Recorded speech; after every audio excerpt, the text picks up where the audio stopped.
Olá, boa tarde. Doutores e doutoras, estamos aqui iniciando o podcast Papo de Advogado. Espero que você aí, operador do direito, bacharel, aluno, integrante aí das forças públicas, ou concursado, ou mesmo alguém que tenha interesse e curiosidade sobre esse mundo jurídico. Estamos iniciando aqui nosso podcast na presença aí do Dr. Emerson Sumariva Júnior e Dr. Breno Dores.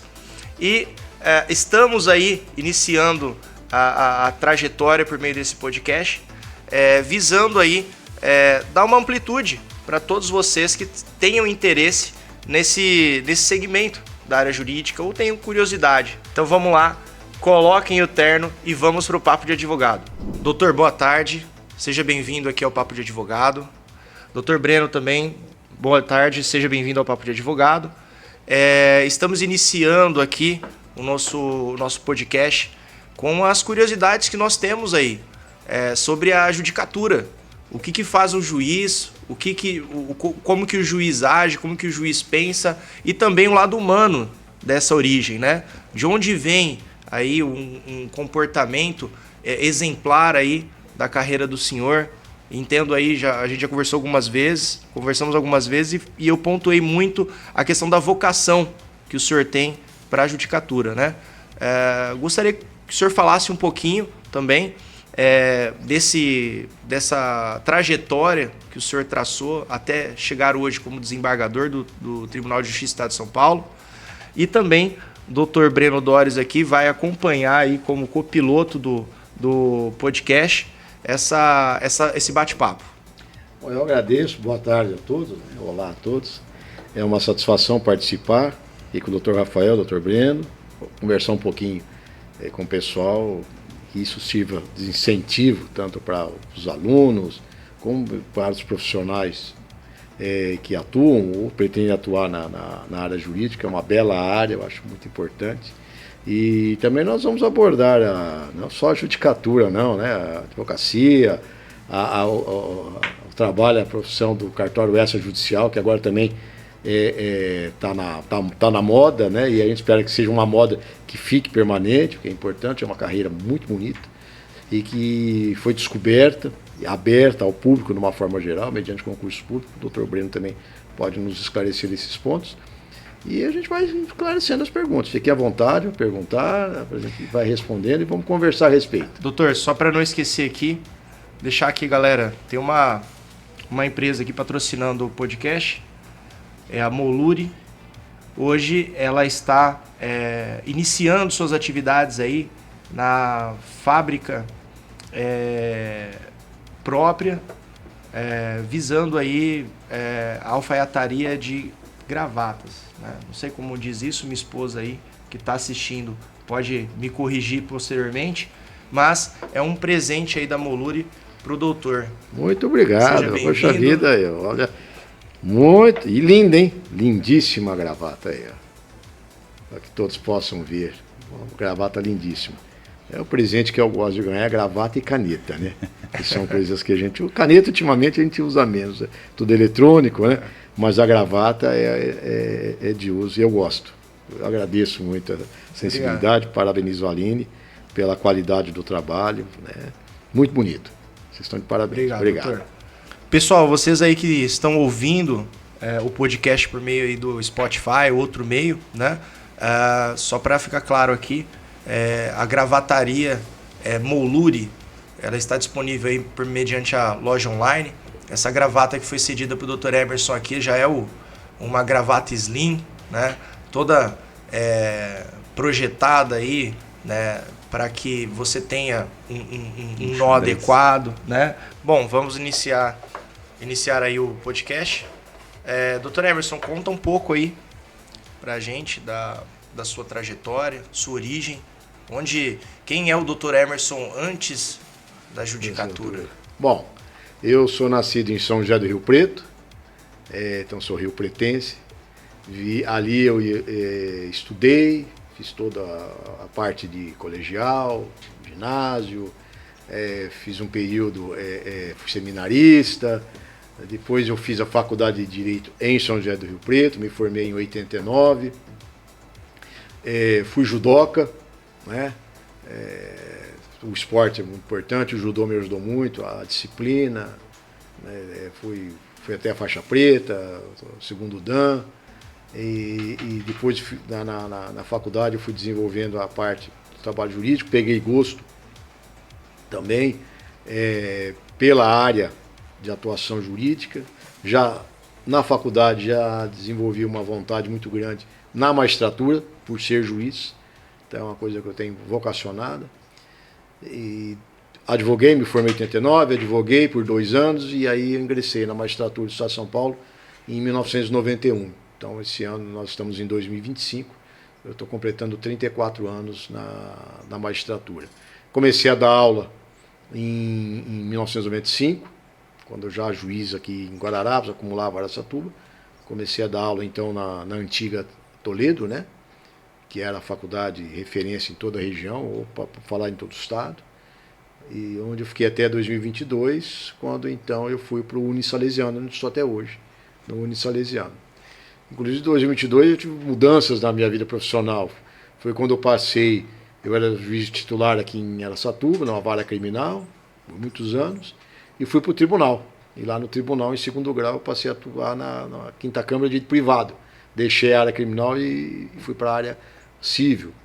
E também saí, a Toledo já estava praticamente encerrando, ela continua de uma outra forma, e fui para o Unisalesiano. Então, em 2022, eu tive mudanças na vida da gente, para mostrar que a gente muda constantemente, né? Não tem parada. Mas fala um pouquinho, doutor, em relação ao que despertou para o senhor aí a carreira jurídica. Eu sempre gostei da comunicação, né? Sou filho de jornalista, meu pai teve jornal, teve rádio, né? Minha mãe é professora. Então eu sempre achei a área jurídica ela bem interessante, principalmente num país como o Brasil, que ainda está em formação, né? Tá em aprendizado, é um país ainda culturalmente muito jovem, né? Estamos formando a nossa cultura, então sempre tive esse interesse. E eu, assim, a gente já vem com esse dom, vamos dizer assim, né? Algo que Deus passa para a gente e espera da gente um trabalho bem feito, porque nós temos uma responsabilidade. Nós somos da área jurídica, nós temos uma responsabilidade muito grande perante a sociedade brasileira, voltando a frisar, principalmente num Brasil em que culturalmente ainda ele é muito pequeno, está em formação, nós temos muitos problemas, muitos atritos, né?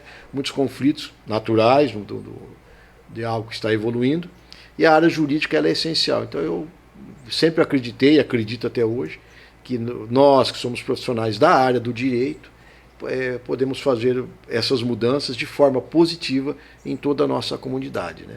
Toda a sociedade. Eu sempre gostei muito da área jurídica. Advoguei, como eu falei, acho a advocacia fantástico, gostava de advogar, né? Mas a minha paixão mesmo é a magistratura. Hoje, né, completando 34 anos de magistratura, eu trabalho com a mesma disposição de quando eu iniciei, a mesma vontade. O pessoal pergunta de eventual aposentadoria, eu não penso a respeito, porque eu falo, enquanto eu tiver saúde e essa disposição, eu vou continuar na magistratura. Até completar aí porque a gente tem data de validade no serviço público, né? Hoje é 75 anos, aí eu que completar. Não sei se eu vou chegar nessa etapa, né? Mas a chamada expulsória. Né? Mas eu sou muito assim, né? A gente tem que viver um dia atrás do outro. A gente tem que viver o momento, né? O futuro, a Deus pertence. Costumo brincar, né? Quando o homem faz planos, Deus dá risada, né? Então a gente tem que viver o momento. E fazendo coisas boas no momento para colher coisas boas no futuro. É a minha forma de vida. Para você aí que ouvinte, né, e espectador que não tem muita ideia de como funciona, o funcionalismo público, em determinado momento, há as restrições de idade. Tá? E quando o profissional ali, o concursado, atinge essa idade, ele é obrigado a solicitar a aposentadoria. Dentro do contexto jurídico é chamada aposentadoria compulsória. Nós brincamos de expulsória. Exatamente. Então, só para ficar claro aí para o pessoal que é um pouco leigo, esse esclarecimento, tá? Doutor, por favor, faça as homenagens. Muito obrigado pela oportunidade de estar aqui. Não é todo dia que nós temos a possibilidade de estar diante de um desembargador tão carismático, espontâneo. Parabéns, doutor. Obrigado. Emerson Sumariva Júnior. Você com certeza deve agraciar muitos alunos nas suas aulas, não só com conhecimento, mas com esse toque humanizado que você dá para todos aqueles com os quais você lida. E eu vejo que nós temos muito em comum. O senhor falou algumas coisas aí que eu senti que nós temos pontos de interesses comuns, né? Então, o primeiro deles que eu gostaria de perguntar diz respeito ao concurso público, né? A trajetória do concurso público, dos estudos para o concurso público, elas são muito penosas. Sim. E exigem muita dedicação. E aí, esse é o primeiro ponto de conexão na nossa biografia. Eu estudei de uma determinada maneira, que eu não vou nem falar agora aqui, porque foram vários anos e vários percalços. Queria saber como que foi a tua preparação, porque tem muita gente que quer fazer concurso público, quer entrar na magistratura. Como é que você estudou? Bom, a área pública ela é muito bacana, muito bonita, né?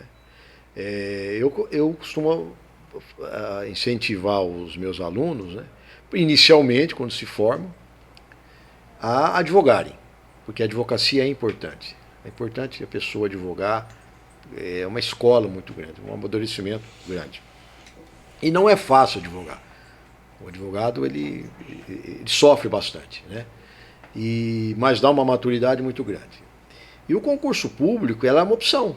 Num país como o Brasil, é uma opção profissional, é uma carreira bonita, principalmente da área jurídica. A área jurídica oferece condições boas para a pessoa se desenvolver, formar sua vida. E a preparação é essencial. A pessoa tem que ter ela tem que se disciplinar. Tá? Eu vou mais ou menos botar o meu estilo, mas cada um tem o seu, a pessoa vai se adaptando. Quando eu comecei a fazer faculdade, ali eu já percebi que eu queria magistratura, né? Era uma pretensão, era um sonho, um objetivo a ser alcançado, né? Não gosto de usar o termo sonho, né? Muito abstrato, né?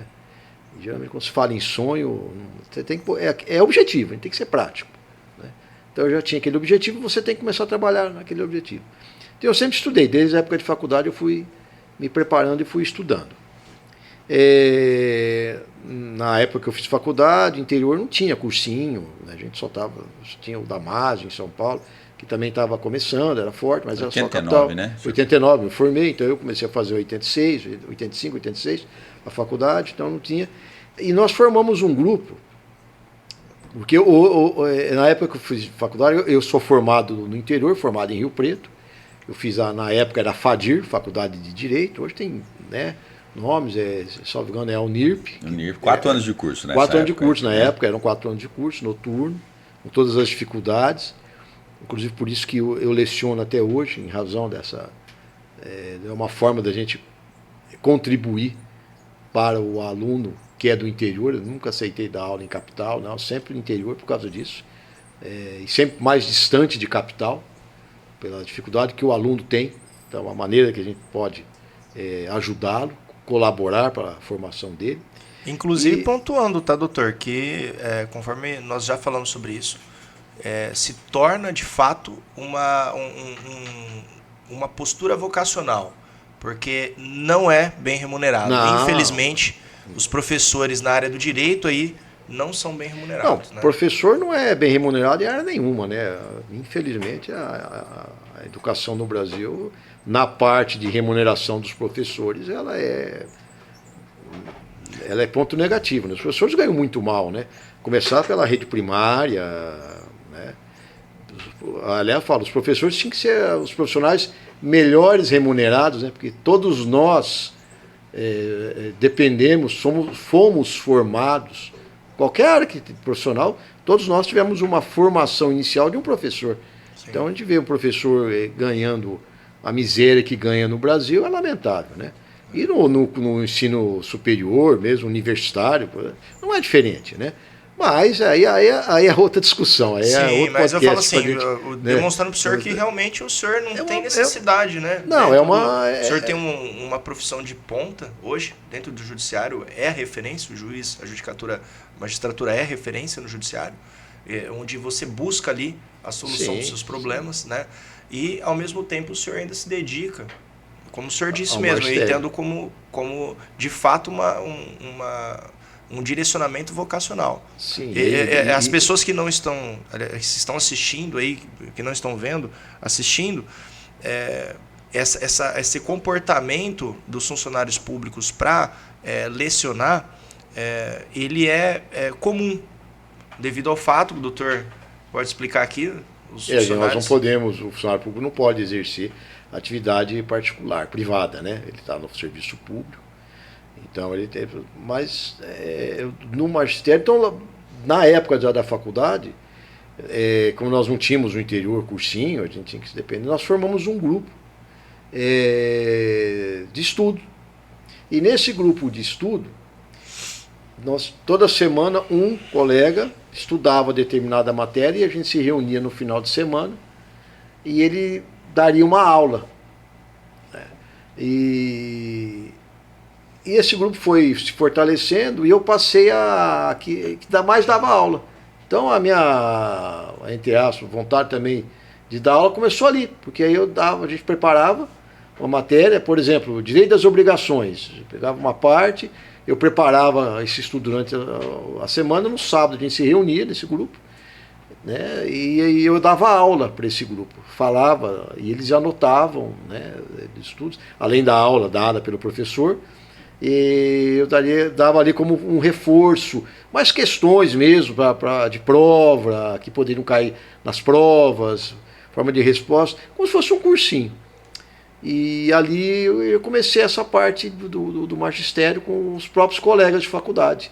E com o tempo, eu é que dava mais aula. Sim. As aulas ficavam mais e de várias matérias, de vários assuntos, de várias matérias. A gente tem que se virar, né? Então eu sempre incentivo o pessoal, aproveita o curso de Direito, o jovem aproveita o curso, faça o curso bem feito, independente da faculdade que você está fazendo, de onde você está estudando, faz a sua faculdade, estude, se prepare, a matéria está lá, hoje tem muitos recursos, hoje tem a internet, tem YouTube, tem os cursinhos online, né?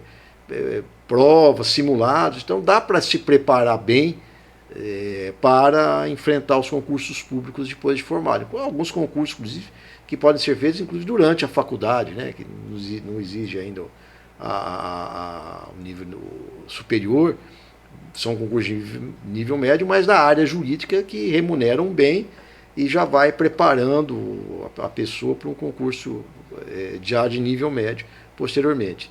Nós temos, falando em concurso, essa dinâmica hoje, os concursos extrajudiciais. O Dr. Breno está aqui, ele é concursado, o cartório extrajudicial. Hoje, inclusive, nós temos magistrados que deixam a magistratura, deixam um concurso público, deixam um cargo onde ele é vitalício para ocupar o posto no cartório extrajudicial, porque são concursos que remuneram bem, certo? Em alguns cartórios até melhor que a própria magistratura, então está aberto para o público. E as pessoas têm que estudar, têm que se preparar. Falo, vale a pena, o concurso público, ele vale a pena, mas a pessoa tem que ir se preparando, né? Vem desde a faculdade. Mas se a pessoa, vamos falar, eu já me formei, não aproveitei na faculdade, sempre tem os trabalhadores de última hora, inclusive é bíblico isso aí, né? Tem os trabalhadores de última hora. É só a pessoa começar a fazer, ela se preparar, se disciplinar. O estudo é disciplina. Se você é uma pessoa disciplinada, ou você consegue se disciplinar para aquele momento, você se prepara, estude por um período, e depois que passou no trabalho você continua estudando, mas aí é diferente, né? Você já conseguiu aquele objetivo, já tem a sua profissão. Estudava por livro? Livros, resumos, né, apostilhas, na época era apostilhas, né, que quando surgiam, mas era mais livros, né? Revisão? Fazia as revisões. Revisão é importante, né? Eu pegava, fala, hoje a maneira de estudar é um pouco diferente. a modernidade a gente tem que aproveitar. Na minha época a gente pegava os livros mesmo, alguns a gente tinha, outros a gente ia nos escritórios de advogados antigos que tinham, outros a gente buscava na biblioteca. Você estudava o livro, resumia o livro, fazia o resumo do livro, né? E esse resumo era seu. Eu fazia resumos dos livros em cadernos, e esses cadernos eu guardava. Eu fiz isso na faculdade, eu guardava. Então, quando eu passei a estudar para os concursos públicos, eu já estudava pelos cadernos. E dos cadernos, aí eu fazia o resumo do meu resumo. Isso aí você vai ativando a mente, você vai estudando, vai fixando bem a matéria. E na advocacia, eu falo, o advogado ele tem que estudar. O segredo da advocacia é o estudo. O que a gente vê, assim, e muitos reclamam da advocacia, que não estuda. Até tem uma passagem logo eu comecei a lecionar, né? E o doutor Valdir Campoy, que ainda é advogado, ele era o presidente da OAB na época, que era Satuba, e dava aula. E eu fui procurado por um aluno, até bom aluno, mas ele falava assim: ô professor, o senhor pega muito no pé da gente para estudar, tudo, mas eu não vou fazer concurso, eu vou advogar. Aí eu falei: mas então você está me dizendo que como você vai advogar, você não precisa estudar muito? Eu não vou fazer concurso, então eu não preciso estudar muito. Aí eu peguei ele pelo braço e falei: vem cá, chamei o doutor Valdir, vem cá. Ele disse aqui é o presidente da OAB, né? É advogado e presidente da OAB. Fala para ele. E ele, na inocência, falou: doutor Valdir, eu estou falando para o doutor Emerson, ele puxa muito a gente na sala de aula para estudar, coloca a matéria de estudo. Eu levava os resumos para os alunos, como eu faço até hoje, os resumos para eles estudarem, explico para eles metodologias de estudo. E eu falei: porque ele não precisa puxar tanto assim, no meu caso, porque eu não vou fazer concurso, eu vou advogar. Então, para advogar, não precisa estudar muito. Nossa, o doutor Valdir ali, ele só não pulou no pescoço do aluno, porque ele estava entre nós ali, ele olhou, ele é muito ponderado, experiente, o doutor Valdir Campoy, ele começou a dar risada, aí eu falei: você está completamente errado. O advogado tem que estudar. Aliás, o direito, a formação das teses, ele começa com os estudos dos advogados. É o advogado que leva a tese ao judiciário para que o judiciário julgue, ele examine e julgue. Então o advogado ele tem que estar sempre estudando. A advocacia exige muito estudo, não é estudo, exige muito estudo. E a pessoa que está advogando, ela está estudando, se preparando, obviamente também ela vai se preparando dali para um concurso público. Veja como vai abrindo, os leques vão abrindo. Desde que a pessoa tenha essa inteligência, descubra esse mecanismo, ela vai fazendo ali do estudo um leque, uma possibilidade. Amanhã, quantos advogados, o camarada advoga 15 anos, 16 anos, chega uma hora e fala: eu estou cansado, eu vou fazer concurso. Faz um concurso público, entra dentro, vai trabalhar, vai desenvolver a sua vida, entendeu? Vai descobrindo caminhos, é importante a gente isso aí. Então eu sempre incentivo as pessoas, os acadêmicos, os recém-formados, e principalmente os que estão formados advogando, tem que estudar sempre, gente. Eu, como juiz, estudo até hoje. E muito, a gente está sempre estudando as teses, o advogado traz as matérias, se realmente o que nós estamos julgando no momento atende à atual realidade da sociedade, porque a sociedade vai mudando e o direito ele exige, principalmente para manter o equilíbrio na sociedade, né? O que dá equilíbrio à sociedade é o direito. As pessoas têm que entender isso. É dinâmica, né? Sempre atualização, leis que estão entrando. E a magistratura, a gente tem que ter um trabalho mais de imparcialidade e ponderação. O advogado não. O advogado tem que saber levar as teses, e quando a tese dele não é acolhida, ele não pode ficar triste com aquilo, achar que não. Ele tem que ver: bom, se o judiciário não está aceitando essa tese, aonde eu posso melhorar? O que eu posso modificar? Aonde eu não estou conseguindo ser claro? Esse é o desafio, porque hoje a gente vê também advogado que... eu vou aproveitar fica chorando. Mas você tem que ver onde... Né, o que você não convenceu? A falha é sua, entendeu? E é normal isso, a gente vai sempre amadurecendo, vai crescendo. Então, o que eu posso fazer aqui? Eu não consegui ser claro nisso. Será que essa tese realmente não é bem isso? A gente tem que mudar. Eu vou pegar o gancho aí. A advocacia é a arte de ser frustrado nos tribunais e não desistir. Exato. Não é nem frustrado, né? São as descobertas. Quando o advogado ele leva uma determinada tese ao judiciário, como nova, ele tem uma visão que ele acha que é o certo. Só que o advogado ele tem uma visão unilateral, ele é parcial. E ele tem que ser assim. Sim. Certo? Uma vez eu fui fazendo um atendimento, agora segundo grau com um advogado, um rapaz novo, eu não sei se ele queria me agradar, ser simpático, e ele falou, excelência, estou com o senhor aqui, não, eu vou ser o mais imparcial possível. Eu falei assim, não, doutor, então o atendimento está errado, então não vai dar. Eu falei, por que não, senhor? Não. O imparcial aqui sou eu. O senhor é parcial, o senhor tem que defender o direito da sua parte. Eu sou o imparcial. Quem tem que fazer a balança sou eu. O senhor tem que falar o interesse da sua parte, defender o direito da sua parte e tentar convencer de que isso está certo. Sim. Certo? A imparcialidade é minha. Se o senhor for imparcial, o senhor não está. O senhor está com dúvida em alguma situação? O senhor tem que ser ético, educado, ponderado, certo? Tem que ter bom senso. Não pode pagar mico, óbvio, mas dentro desses atributos que eu falei agora, o senhor tem que ter a sua parcialidade. É igual no cartório. O doutor Breno tem lá o cartório, o advogado entra lá, quer fazer determinado registro. O doutor Breno fala, olha, assim não dá. O que o advogado vai fazer? Ficar reclamando, o cartorário está me perseguindo. Não, doutor, ele tem posicionamento, ele tem que seguir as regras de corregedoria. Às vezes não dá. Ele suscita dúvida, tem o procedimento da dúvida. E se na dúvida ele perder, ele tem que ver, realmente eu não tenho razão. Porque vai sair a decisão, o problema é esse. Então eu tenho que corrigir isso. O advogado tem que fazer essa autocrítica. E o tabelião, né?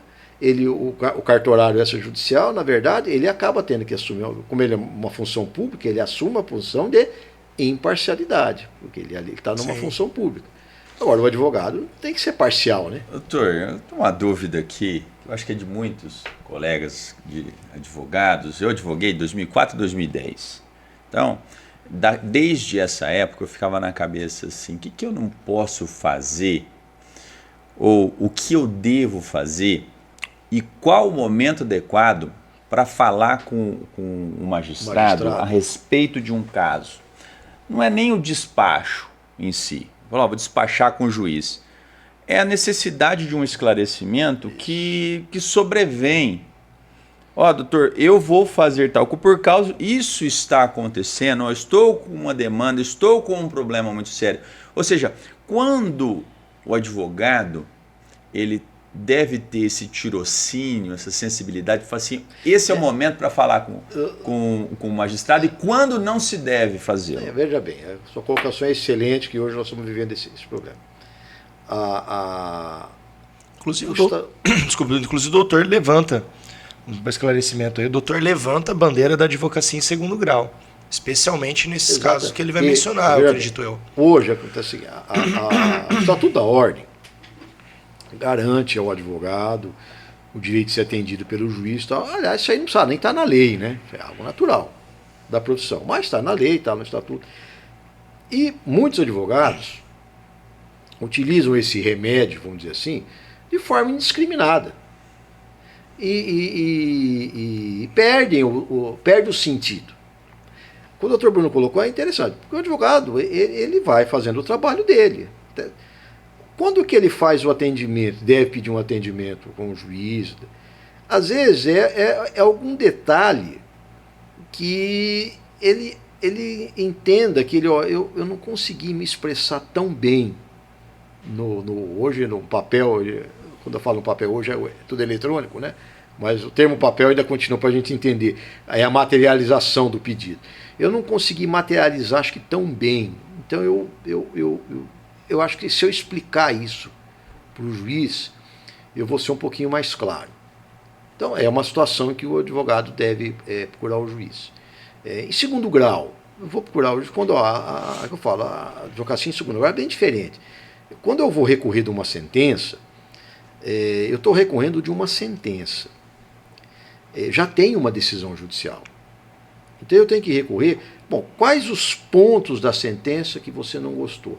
Então, o advogado fala, não, é de uma forma geral. Não, Você, de uma forma geral, você não está entendendo a sentença. Você levou uma pretensão ao juiz, ao judiciário. O juiz, de forma imparcial, fazendo a interpretação, o livre convencimento dele, julgou de uma determinada forma. Essa sua forma não lhe agradou, por quê? Porque a tese é diferente. Então, qual é a tese que prevalece? Onde é que estão os julgados? Será que o teu caso, ele se encaixa nessa sua tese? O advogado tem que ter esse, eu falei, é o bom senso. É o bom senso. Quando ele vê que isso se encaixa, aí ele pode pedir um atendimento em segundo grau, ao magistrado de segundo grau, mas é assim, é bem objetivo. Como nós estamos fazendo assim, é prático, objetivo, expor essa situação. O certo é esse. O que a gente está observando ultimamente, que é um modismo, né? É esse uso indiscriminado do advogado pedir audiência para o juiz conversar com... Poxa, antigamente, quando entrei na magistratura, era muito comum. A gente conversava com o advogado nas audiências, no corredor de fórum. Certo? Ia na sala A ou B tomar café, você conversava com o advogado. Hoje criou-se, de ambos os lados, criou-se uma resistência, que eu acho uma resistência, né, sem sentido, de receio. O advogado tem medo de falar com o juiz, o juiz tem medo de atender o advogado. Certo? E nós estamos do mesmo lado, né? Que é a realização do direito. Nós estamos do mesmo lado. Né? Então eu vejo assim, só que são muitos advogados para uma quantidade pouco pequena de juízes. No Brasil hoje tem quase 1,5 milhão de advogados. É só puxar os olhos da OAB, outro dia nós estamos fazendo um levantamento, 1.408.000, quase 1,5 milhão de advogados no Brasil. Né? E de juízes, juntando todos, justiça estadual, federal, militar, primeiro e segundo grau, tribunais superiores, nós não chegamos a 18 mil de juízes. Então é um número bem pequeno e a quantidade de advogado é grande. E a gente observa que hoje, por parte por parte da advocacia, está havendo um uso indiscriminado disso. Assim, mas é direito. Sim, mas é igual um remédio. Você vai tomar um remédio para dor de cabeça se você está com a dor de cabeça. Se você não está com dor de cabeça, você não precisa tomar remédio. Entendeu? Se o teu caso está desenvolvendo bem, é uma tese relativamente conhecida, por que você vai pedir o atendimento ao juiz? Vou dar um exemplo rapidinho. A ação de alimentos. O juiz fixou lá o alimento em uma sentença em 2 salários mínimos. Aí você recorre. Por que você está recorrendo? Não, porque tem que aumentar, é pouco. Mas por que tem que aumentar? Não, porque é pouco. Mas pouco por quê? Aí você tem que mostrar. Falar, é pouco porque, veja bem, a criança ela tem gasto de tanto de escola, tanto de farmácia, tanto de médico, tanto do vestuário, tanto de alimentação. X. Certo? Ele, por sua vez, no que ele trabalha, ele ganha isso, ele tem mais essa renda, ele tem mais essa renda. Então dá para tirar mais do que 2 salários mínimos, porque ele vai ter condições de arcar e aí vai atender melhor a criança. Mas é raro acontecer isso aí. O advogado tem essa técnica de fazer isso aí. Aí corre para aumentar, porque é pouco. Assim, pouco é muito, mas pouco no quê? E esse caso aí que o senhor deu exemplo não é nem um caso de falar com o magistrado. Né? Mas quer falar. Eu entendi que é um refinamento, uma lapidação exatamente. Do que já está posto nos autos. É isso? É isso, exatamente. Outra coisa, que é uma ansiedade. Eu tenho atendido muitos advogados, eles entram, pedem a liminar, o juiz nega a liminar. Ou concede, aí é o outro lado. A pessoa agrava, pede atendimento. No atendimento, no agravo, ela quer discutir o processo inteiro. É só decisão, né? Só decisão o processo tem que correr o primeiro grau, tem um ciclo natural. Hoje, o nível de ansiedade, todas as carreiras, tá? Então, nós estamos falando da jurídica, mas isso aí está generalizado. Mas vamos abordar nós estamos falando. Está muito grande o nível de ansiedade. Então, eu atendo, às vezes, advogados, lá eu falo assim, tá, doutor, onde é que está essa apuração, essa prova em primeiro grau, onde é que está no processo que eu não vi? Não vai fazer ainda. Eu falo, doutor, então tem que fazer a prova ainda. Como é que eu... Se eu conceder uma coisa que... Então, matamos o processo em primeiro grau. Eu não posso, tem contraditório. O sistema processual, se está errado, vamos mudar de forma correta, que é no legislativo. Não numa situação dessa? Pulando etapas. Não, sabe, pulando. Vai ser um nível de ansiedade. Não, mas porque ele tem condições de pagar mais. Então o senhor prova isso em primeiro grau. Tem que ser prova. E é uma questão que depende, prova, é delicado, mas não é tão complicado, mas depende de prova. Ah, mas ele esconde quanto ele ganha. Então, mas aí a gente entra no achismo. Tem que provar quanto ele ganha. Tem que provar os gastos da criança. Porque eu estou falando de um lado, mas tem o outro. O outro fala, não, mas ela não precisa de tudo isso para pagar. Então tem que diminuir a pensão. Então tá, então quais são os gastos da criança? Não, é estimulado. Não, estipulado. Não, qual que é o gasto? Vamos ver caso a caso, vamos ver o caso. É teu filho. Você tem que saber. Quanto você está pagando, você tem que saber do que está sendo usado o dinheiro. Então, é muito jogado. Eu vejo, segundo grau tem que se ter os detalhes, senão não compensa recorrer. Ou então recorre porque a parte quer e não fica pagando o mico de pedir atendimento para. Entendeu? Troca uma ideia, o advogado tem que trocar ideias com o advogado mais experiente. Fala, escuta, esse caso aqui eu perdi. Me fala uma coisa, sinceramente. O cara vai falar, ó, sinceramente, você não tem chance. Perdeu. Eu falei, então, vou chegar no meu cliente, né? Hoje a gente discute assim, não, mas se eu não recorrer, depois a OAB pega no meu pé.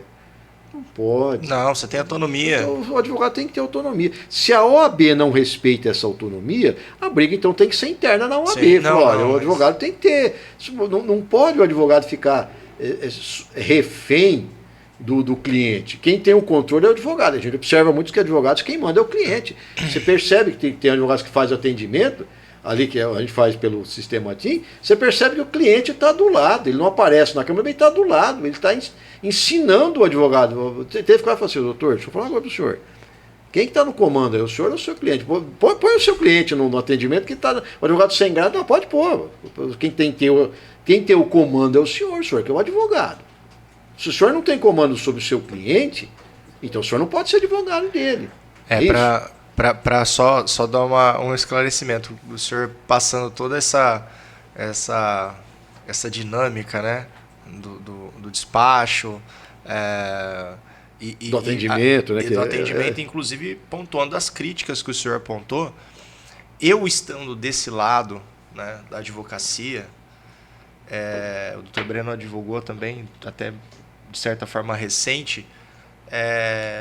Nós, proprietários de escritórios e advogados aí que tem equipe, nós sofre muito para ser atendido sabemos também. Sim, mas eu falo para o senhor, nós temos uma imensa dificuldade dos novos profissionais. Hoje muito se fala do problema geracional, né? Eu vou falar uma coisa para você, Rafael. Você está colocando uma questão bem interessante de momento. Há já alguns anos, eu ouço assim, hoje o ensino está difícil. Hoje essa moçada está formando, é a moçada que não sabe ouvir não, é a moçada que reclama de tudo, é a moçada que não consegue se interagir, não consegue conversar. Já faz um tempo que eu ouço isso aí. Tá. O tempo passou, essa moçada hoje são os advogados, são os delegados de polícia, são os defensores públicos, são os procuradores, são os promotores, são os juízes, são os cartorários, ou seja, esses profissionais que há uns anos atrás, há 20 anos atrás, começaram a ser taxados dessa forma, hoje estão trabalhando. Então essa dificuldade, ela existe em todas as áreas. Em todas. Hoje o camarada vai no médico, se o médico não faz o que ele... Hoje você vai no médico. Se o médico olhar para você e falar assim, não, você está bem, está tranquilo, olha, faz uma caminhada, atividade física, não precisa tomar nada. Não, o médico não é bom.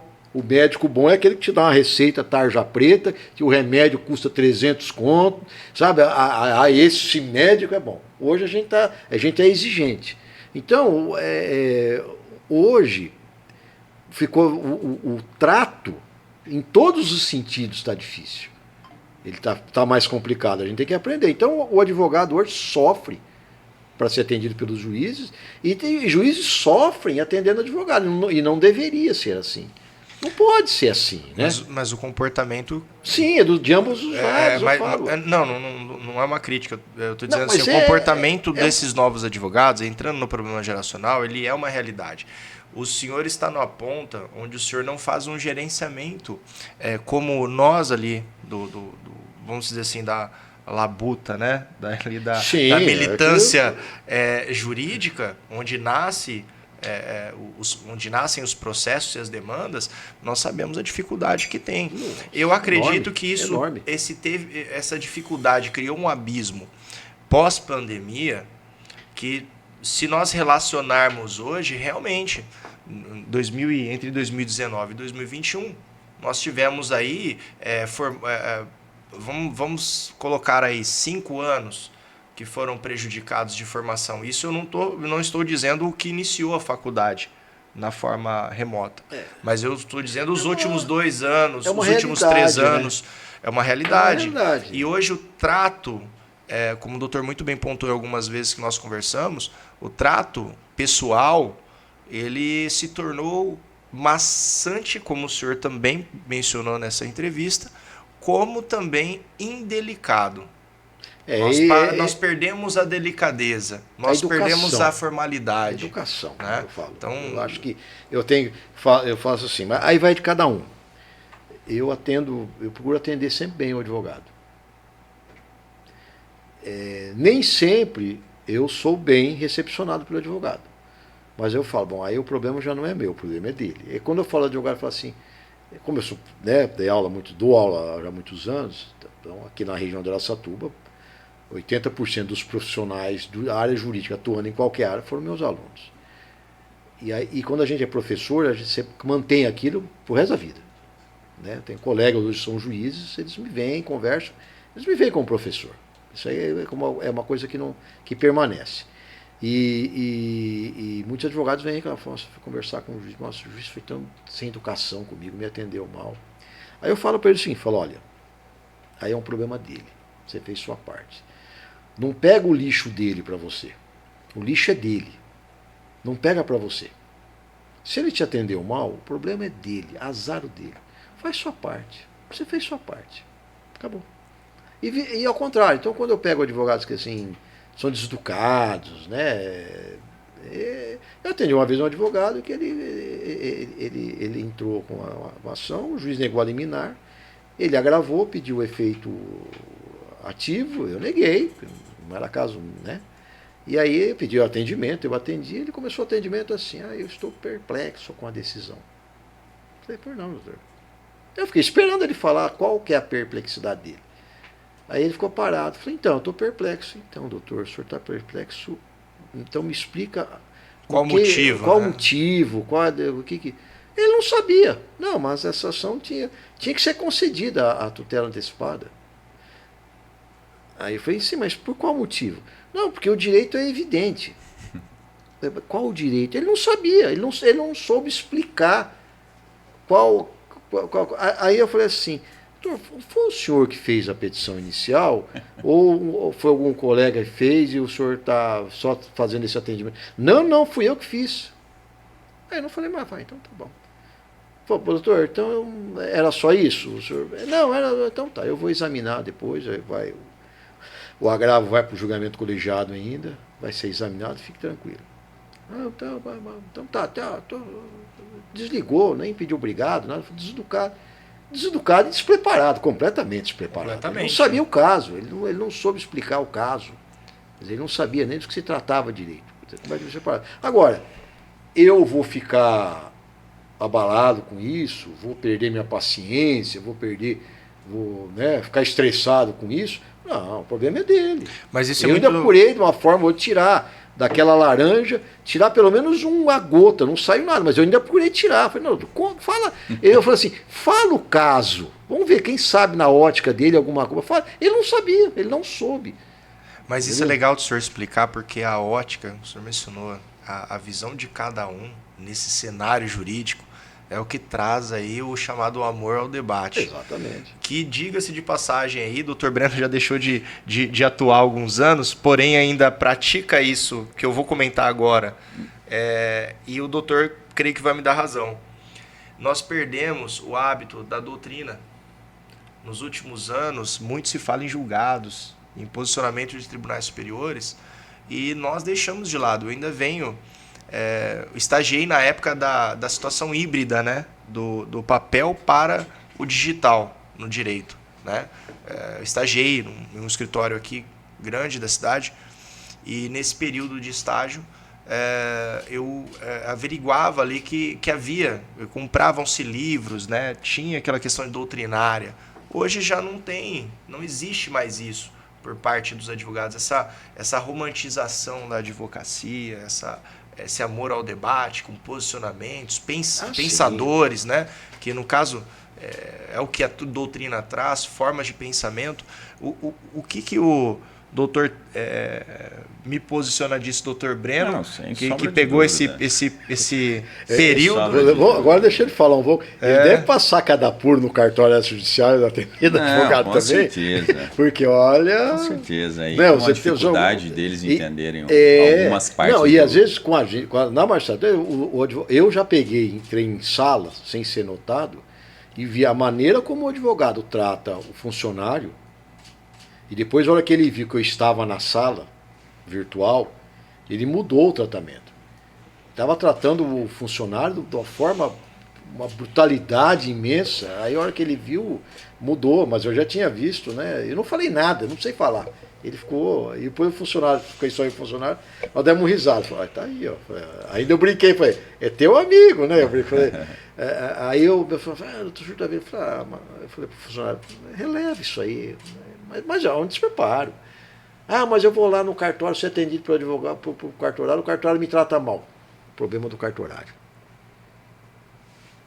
Um advogado que era fino, o saudoso doutor Jorge Napoleão. O doutor Jorge Napoleão era fino, ele tratava bem todo mundo.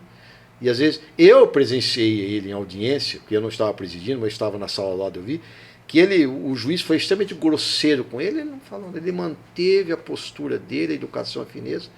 Terminou a audiência, o juiz foi pedir desculpa para ele. Qualquer outro advogado podia bater boca. Ele ficou em silêncio. Acabou a audiência, o juiz foi pedir desculpa para ele. Ele falou, doutor, eu queria... excelência, tudo bem, acontece. Queria me desculpar. O senhor. E o doutor Breno em cartório deve aguentar muito. O advogado já chega lá chutando, né? Aí fala, mas peraí, a gente está aqui para resolver. E a postura em cartório, doutor? Voltando àquela questão anterior que eu mencionei, a preparação para o concurso, ela leva em conta doutrinas? Como que isso é praticado ali no cartório hoje em dia? O doutor Emerson também mencionou os percalços, né? O concurso de cartório é muito, muito complexo, muito difícil e vem se acirrando cada vez mais. Muito concorrido. Em razão da quantidade de pessoas que querem ser tabeliães ou registradores. Mas lá no meu cartório, eu tenho tido uma temperança muito grande, porque eu faço uma preparação. Eu sou, além de tabelião, professor de Direito Empresarial, fui professor universitário por quase 10 anos. E eu sou mentor em oratória. Inclusive, pessoal, me sigam aí, @BrenoDores, no Instagram, no Facebook. Também tenho o canal do Tabelião no YouTube. Eu não caio em provocações. Eu não me deixo cair em provocações. Eu estabeleço alguns limites e tenho tido sucesso até então. Então, as provocações que são feitas, os pedidos esdrúxulos que às vezes são feitos, nesses momentos eu sou muito sintético.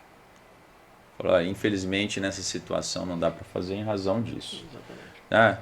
Então, nós temos a norma, nós temos a doutrina, como você está dizendo, isso tudo está concatenado. Então, o amor ao debate, ele tem que estar fulcrado, né, embasado na doutrina, na jurisprudência, mas você precisa ter condições de dialogar, de argumentar. Exatamente. E se preparar para isso.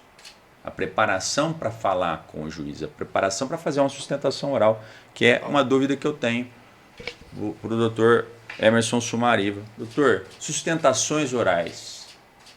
Eu amo preparar advogados para fazerem sustentações orais. Qual que é a dica que o senhor dá para quem quer começar a falar com o juiz em um colegiado? Bom, o atendimento, ele é muito mais importante do que a sustentação oral. Eu sempre falo. O atendimento é muito mais importante. Sustentação oral é um modismo. Ela pega o magistrado às vezes de surpresa, né? Sustentação oral? É. Não, pelo contrário, o atendimento, no atendimento, porque o atendimento é que nós estamos conversando. O atendimento, o advogado, ele fica mais à vontade, ele expõe, quando ele consegue, ele expõe mais a situação. O que está acontecendo, a razão dele ter recorrido. E há tempo do magistrado examinar. Porque todo atendimento que eu faço, eu vou acompanhando o processo, ele vai falando, eu vou acompanhando, acabou, depois eu faço uma avaliação do que ele diz, de como é que está o processo. Tal. A sustentação oral é feita na sessão de julgamento, onde já está tudo praticamente fechado, tá pronto. Né?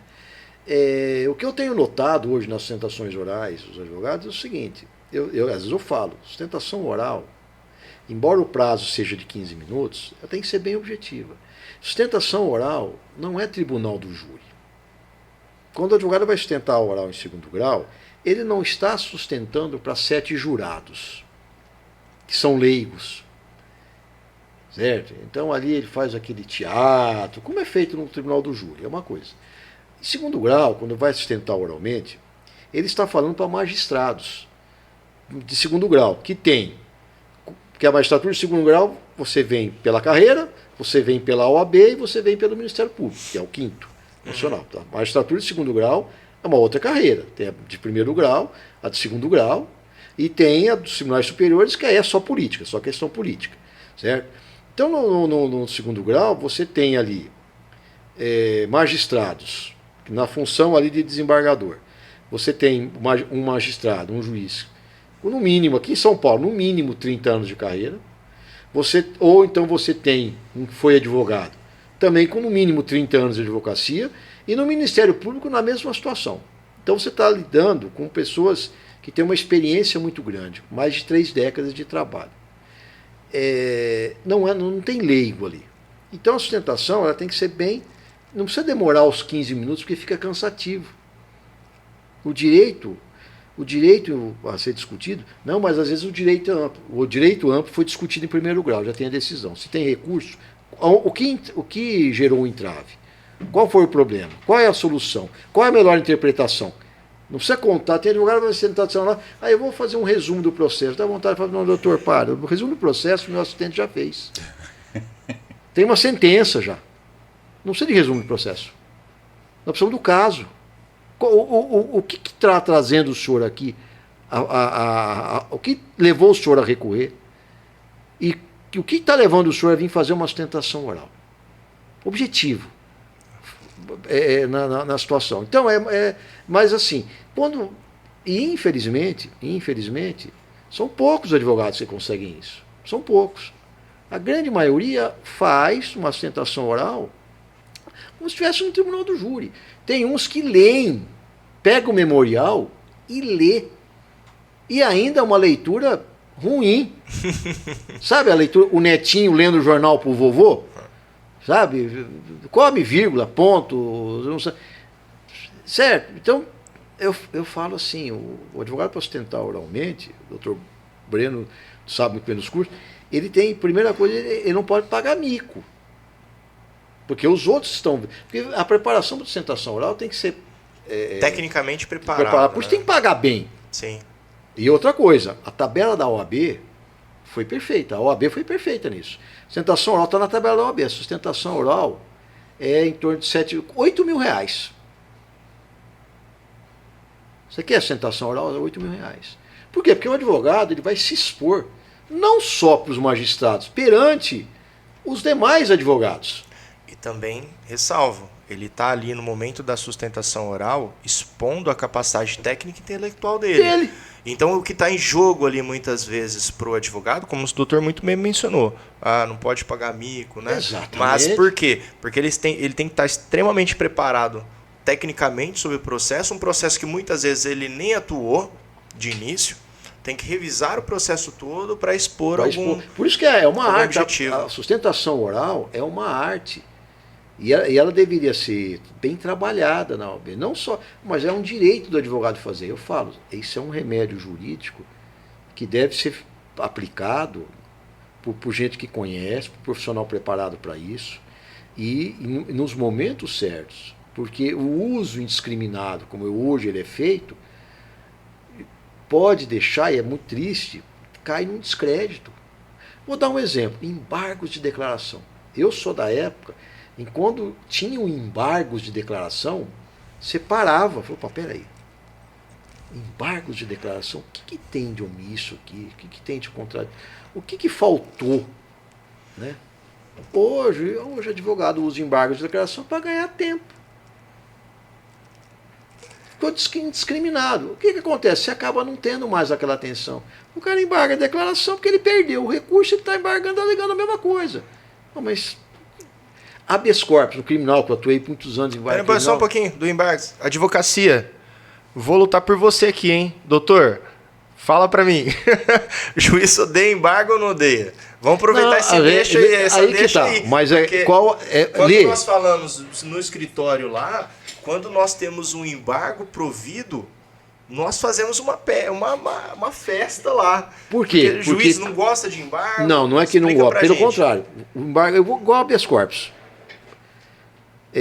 São peças que elas devem ser usadas em situações diferenciadas. Para que cabe embargos de declaração? Pô, a sentença foi omissa. Eu fiz 4 pedidos, a sentença me deu 3. E o 4º pedido ela não examinou. Porque se ela negou, examinou e negou. Aí o cara embarga, não, olha, embora tenha negado, mas veja bem, não, mas você está querendo argumentar novamente. A sentença negou.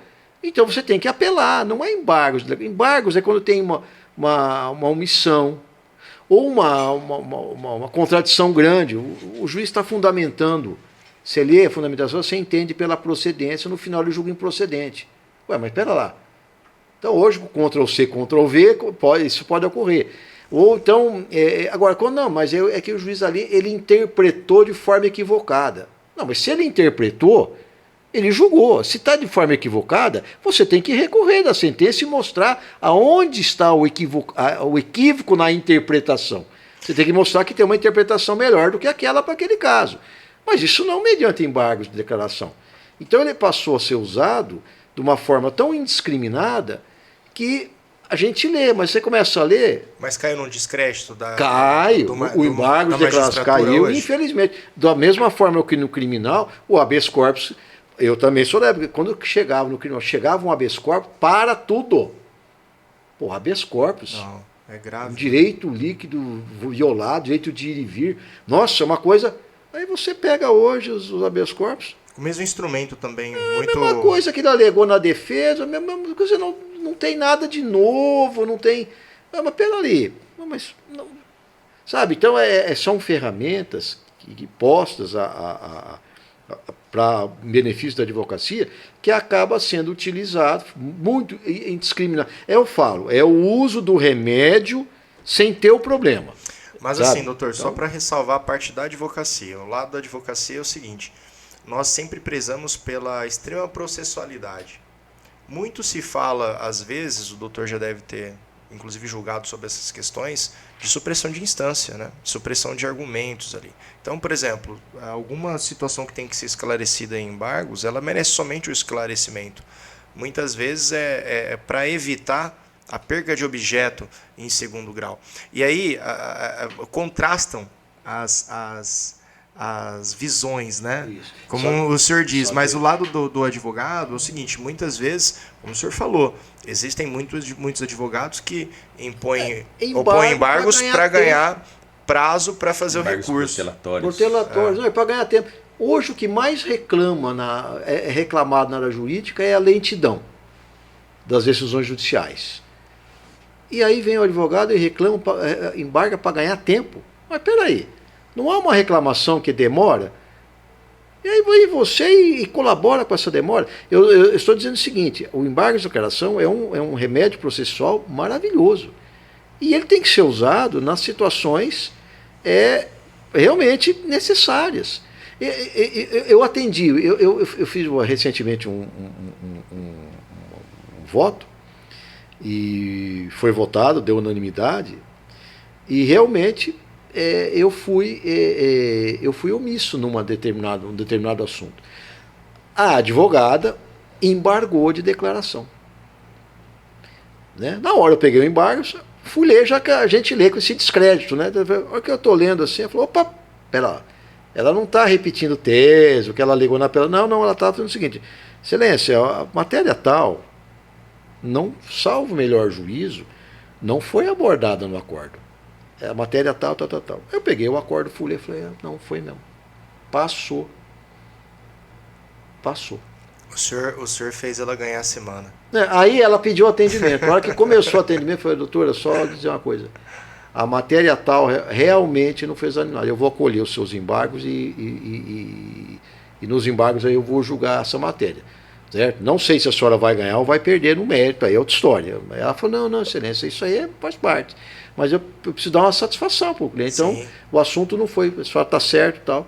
E aí nós conversamos, o atendimento foi a conversa falou, e a senhora está de parabéns, porque a senhora utilizou o embargo de declaração de forma correta. Tanto que chamou a atenção. Sim. A gente lê, porque tem que ser uma coisa clara. Sabe a coisa que começa a ler e fala, Concordo. putz, realmente faltou isso aqui.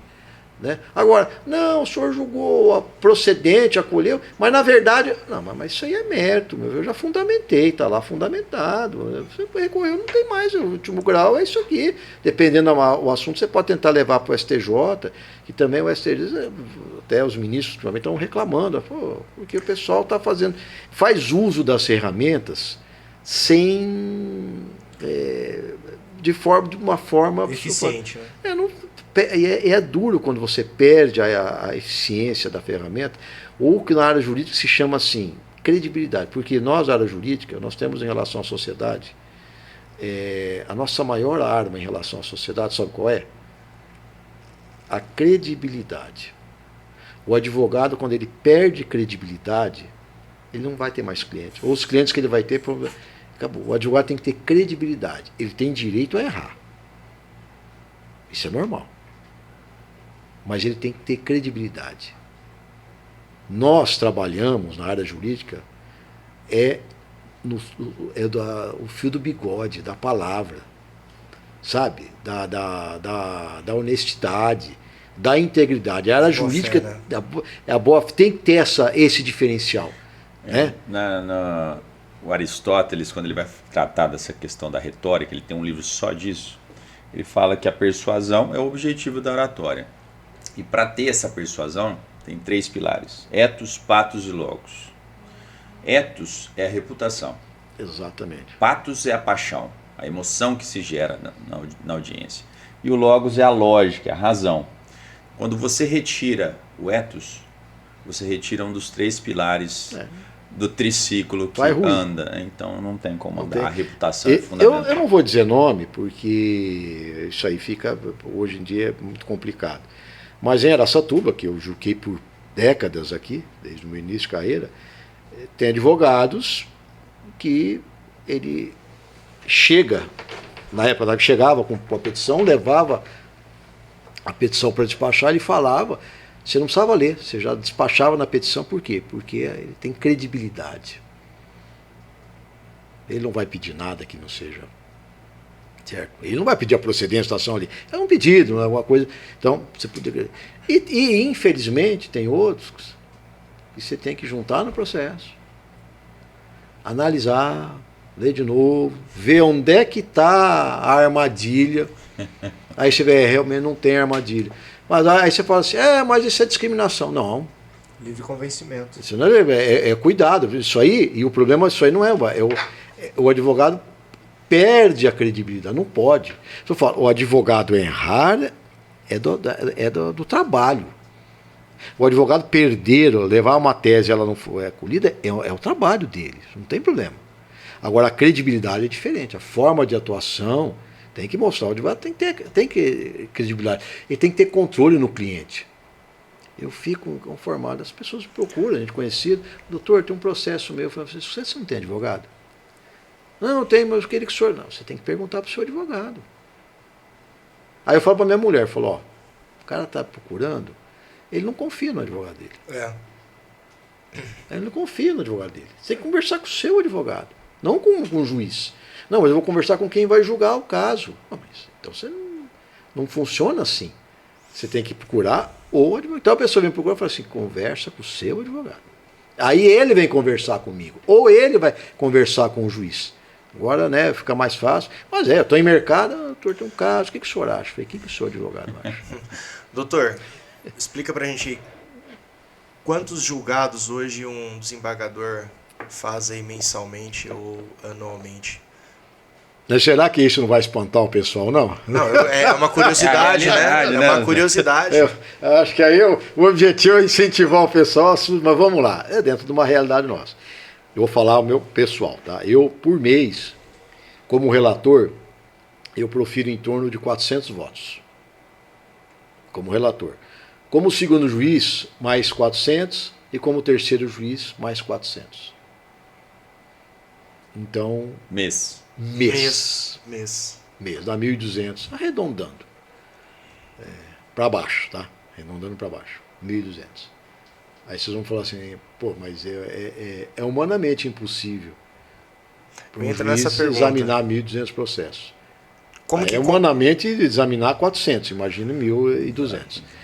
Então, mas a gente tem que se virar. Mas a curiosidade, pegando esse gancho aí, como funcionam essas questões dos assistentes, juízes? Muito se fala dentro do jurídico, às vezes, um misticismo, né? De como são selecionadas essas pessoas, como são remuneradas, quem remunera o tribunal, é o juiz, como funciona? Porque muita gente tem curiosidade, fato, doutor? Em São Paulo, os assistentes, nós pegamos de carreira, dentro da carreira dos escreventes. Bacharéis em direito, estão estudando para concurso, pessoas preparadas e de confiança, né? Sim. Eles fazem um trabalho, esse, resume, passam a matéria. E outra, a experiência vai ensinando. Não é que a gente não é melhor nem pior que ninguém, cada um tem a sua forma, mas eu estou numa fase na minha carreira que eu pego o caso, você lê os pontos, você já sabe o que vai fazer.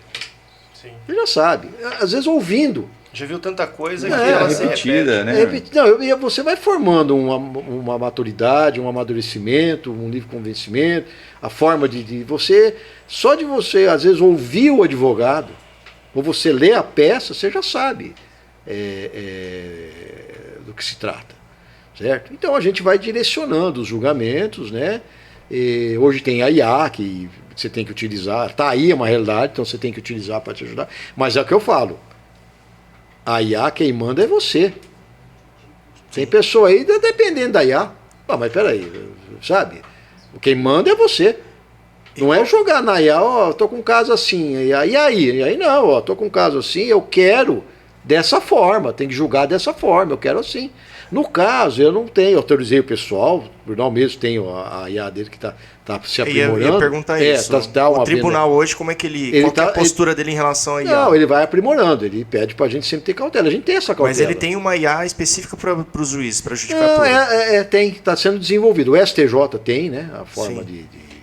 O trâmite processual também me parece que daqui a poucos anos já vai ser tudo já assim. vai ser feito pela IA. Agora, mas pelo menos nesse congresso que eu fui lá no Fortaleza foi dito isso. Só que a gente tem que entender o seguinte, a IA não é você jogar lá e não. É como se pegasse um carro melhor. Então a sua viagem vai ser mais confortável, vai um pouco mais rápido. Mas é você que tem que estar no comando. Não tem como, mesmo porque a IA é formada, o homem é que faz aqui, que alimenta, faz. Ou seja, não é uma sentença ditada pelo IA. Né? Não, exatamente. Alguns fundamentos do caso que são trazidos à tona e capturados. Isso mesmo. Eu prefiro, pelo tempo de carreira, eu prefiro eu mesmo fazer. Eu tenho mais facilidade. Em caso que eu pego, eu sou da época que a gente ditava, eu sentenciava em audiência, eu ditava. Então até hoje, às vezes até hoje eu pego meus escreventes pelo Teams, ou quando eu estou no tribunal, o caso que eu abro aqui, falei, vai, escreve, que e é escrevente, ele está lá para escrever, e eu vou ditando. Aí falou, agora procura a jurisprudência, tal, a decisão é essa aí. Eu fico olhando, mas o tempo faz a gente já ficar. Eu sempre fui muito prático, né, muito objetivo nas coisas, muito prático. Então você já sabe, você pega o caso aqui, mas você já sabe o que vai. Eu tive essa experiência e isso me vislumbrou muito no início de carreira com o Dr. Fuzita, aqui em Araçatuba. Sim, sentenciando o juiz do trabalho por após muitos anos. após a instrução, exatamente. já sentenciava. O doutor Prisco também, Ademar Prisco, não está mais aqui, acho que ele está na região de São José do Rio Preto, também juiz do trabalho. Um juiz exemplar, um juiz hoje aposentado, né? Exatamente. Sempre exemplar. A gente adquire isso, é sentenciava, às vezes o advogado vinha... Porque para o advogado já era um caso difícil, acabava a audiência, eu ditava a sentença, o cara ficava me olhando, acabava e falou assim, nossa, excelência. Eu falei, doutor, como é que o senhor faz? Eu falei, doutor, tempo, tem coisas, eu falo, eu ouvi isso uma vez, e eu falo pessoal, eu ouvi isso uma vez do doutor Marcato, do cursinho. Marcato. Um grande, ele é do Ministério Público, foi pelo 5º pelo tribunal, um grande desembargador. Ele era da região também, né? Ele foi promotor em Buritão. Isso quando ele foi promotor lá atrás, na década de 70. Saiu bastante aqui, né? Formadores de cursinho, Luiz Flávio Gomes, né? Marcato. O Marcato era professor do Damásio. O Damásio, aí depois abriu o cursinho dele, né, que hoje foi comprado pelo Dr. Chaim, entendeu? E aí o Marcato, uma vez ele estava dando ele veio fazer uma palestra na Toledo, né? E ao fazer palestra na Toledo, quando acabou a palestra, falou, doutor Marcato, as minhas aulas ainda vou tentar chegar no seu nível, né? Aí eu perguntei para ele, e o que precisa, né, para isso? Ele olhou para mim e falou assim, o tempo. É só você continuar estudando, dando aula, se preparando, e o tempo vai fazer isso. É verdade. Então tem coisas que, o senhor tem uma experiência de julgar o processo. Eu falei, isso, eu estou sempre estudando, fazendo aquilo há anos. É o tempo. Você adquire uma maturidade naquilo para julgar, né? Agora, o trabalho é nosso em segundo grau, é árduo, é difícil, mas no primeiro grau, às vezes o juiz é cobrado em muitas coisas. O juiz está estressado, tende a... imagina, às vezes o advogado está lá com uma ação para fazer. Eu tenho 2 filhos que são advogados, né? Sou advogado, então eu acompanho. E meu filho ficou 10 dias para fazer uma petição inicial para distribuir. Eu falei, então eu olhei para ele, você está vendo? Você demorou 10 dias para fazer uma petição inicial, num caso aí. Entendeu? Você pode. Se o juiz demora 10 dias para sentenciar um caso, é cobrado. Só que o juiz tem 300 para fazer no mês daquilo lá. E você tem essa causa aí. Então tem que haver esse tipo de compreensão também, que a carga, a sobrecarga que o juiz tem, ela é uma coisa desumana. Tem até um advogado que fez uma colocação, e eu acho que a imprensa deturpou, que o advogado colocou que o máximo que o juiz consegue sentenciar, decidir num dia, seria 3, 4 casos. Né? Pelo que eu entendi, o advogado colocou assim, que o que deveria, para ter um judiciário ideal, tal, deveria o juiz ter por dia 3, no máximo 4 casos para decidir por dia. Ele colocou que, como que um juiz, se ele decide no máximo isso, como é que ele pode decidir 15, 20 num dia, que era o número por dia, certo? Então, houve uma distorção, mas eu entendi o que o advogado colocou, e o advogado está certo. A média deveria ser isso aí. Né? Nos países mais desenvolvidos, a média de um juiz julgar é esse tanto. No Brasil, é uma carga desumana, é uma sobrecarga desumana, e nisso aí eu acho que a OAB poderia fazer um trabalho junto ao Supremo, ao STJ e mesmo aos tribunais, para equacionar, aumentar a forma, levar uma realidade, levar para o Poder Executivo, para o governador, certo? Porque isso reflete na advocacia. Mas o senhor não acha, o meu ponto de vista já aqui, do outro lado, que a função da jurisprudência é agilizar? Porque o que se vê muito hoje nos tribunais, principalmente da forma que eu atuo no escritório, ela é de fato baseada em jurisprudência do STJ. Mas eu tenho extrema dificuldade aqui do TJSP com relação ao cumprimento de decisões e entendimentos. Veja bem, apesar de ter um entendimento vinculante, você ainda tem aquela questão do livre convencimento onde atrasam. Então nós temos que mudar a área jurídica e ela vai passar a ser uma coisa matemática. Então, decidiu lá, não precisa nem mais ter ação. Aí só vai homologar, o carimbo de homologação. Nos Estados Unidos é assim. Então, mas não dá. Nos Estados Unidos a ação coletiva, chamada ação coletiva, é uma habilitação. Nos Estados Unidos, o que tem muito, aí o pessoal não fala aqui, há um trabalho muito grande nas conciliações. Os escritórios, eles se degladiam para resolver entre eles, só leva para o judiciário. Tanto é que os grandes escritórios, eles resolvem lá. As pessoas procuram advogado, o advogado procura outra parte, outro advogado.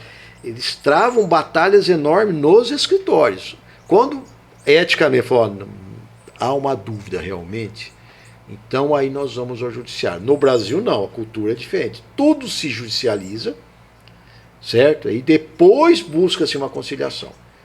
Certo? É um trabalho, por isso que eu falo, a advocacia no Brasil, quando o pessoal fala assim, no Brasil a advocacia está saturada. Eu falei, não acho ela está também. Só engatinhando. Não acho.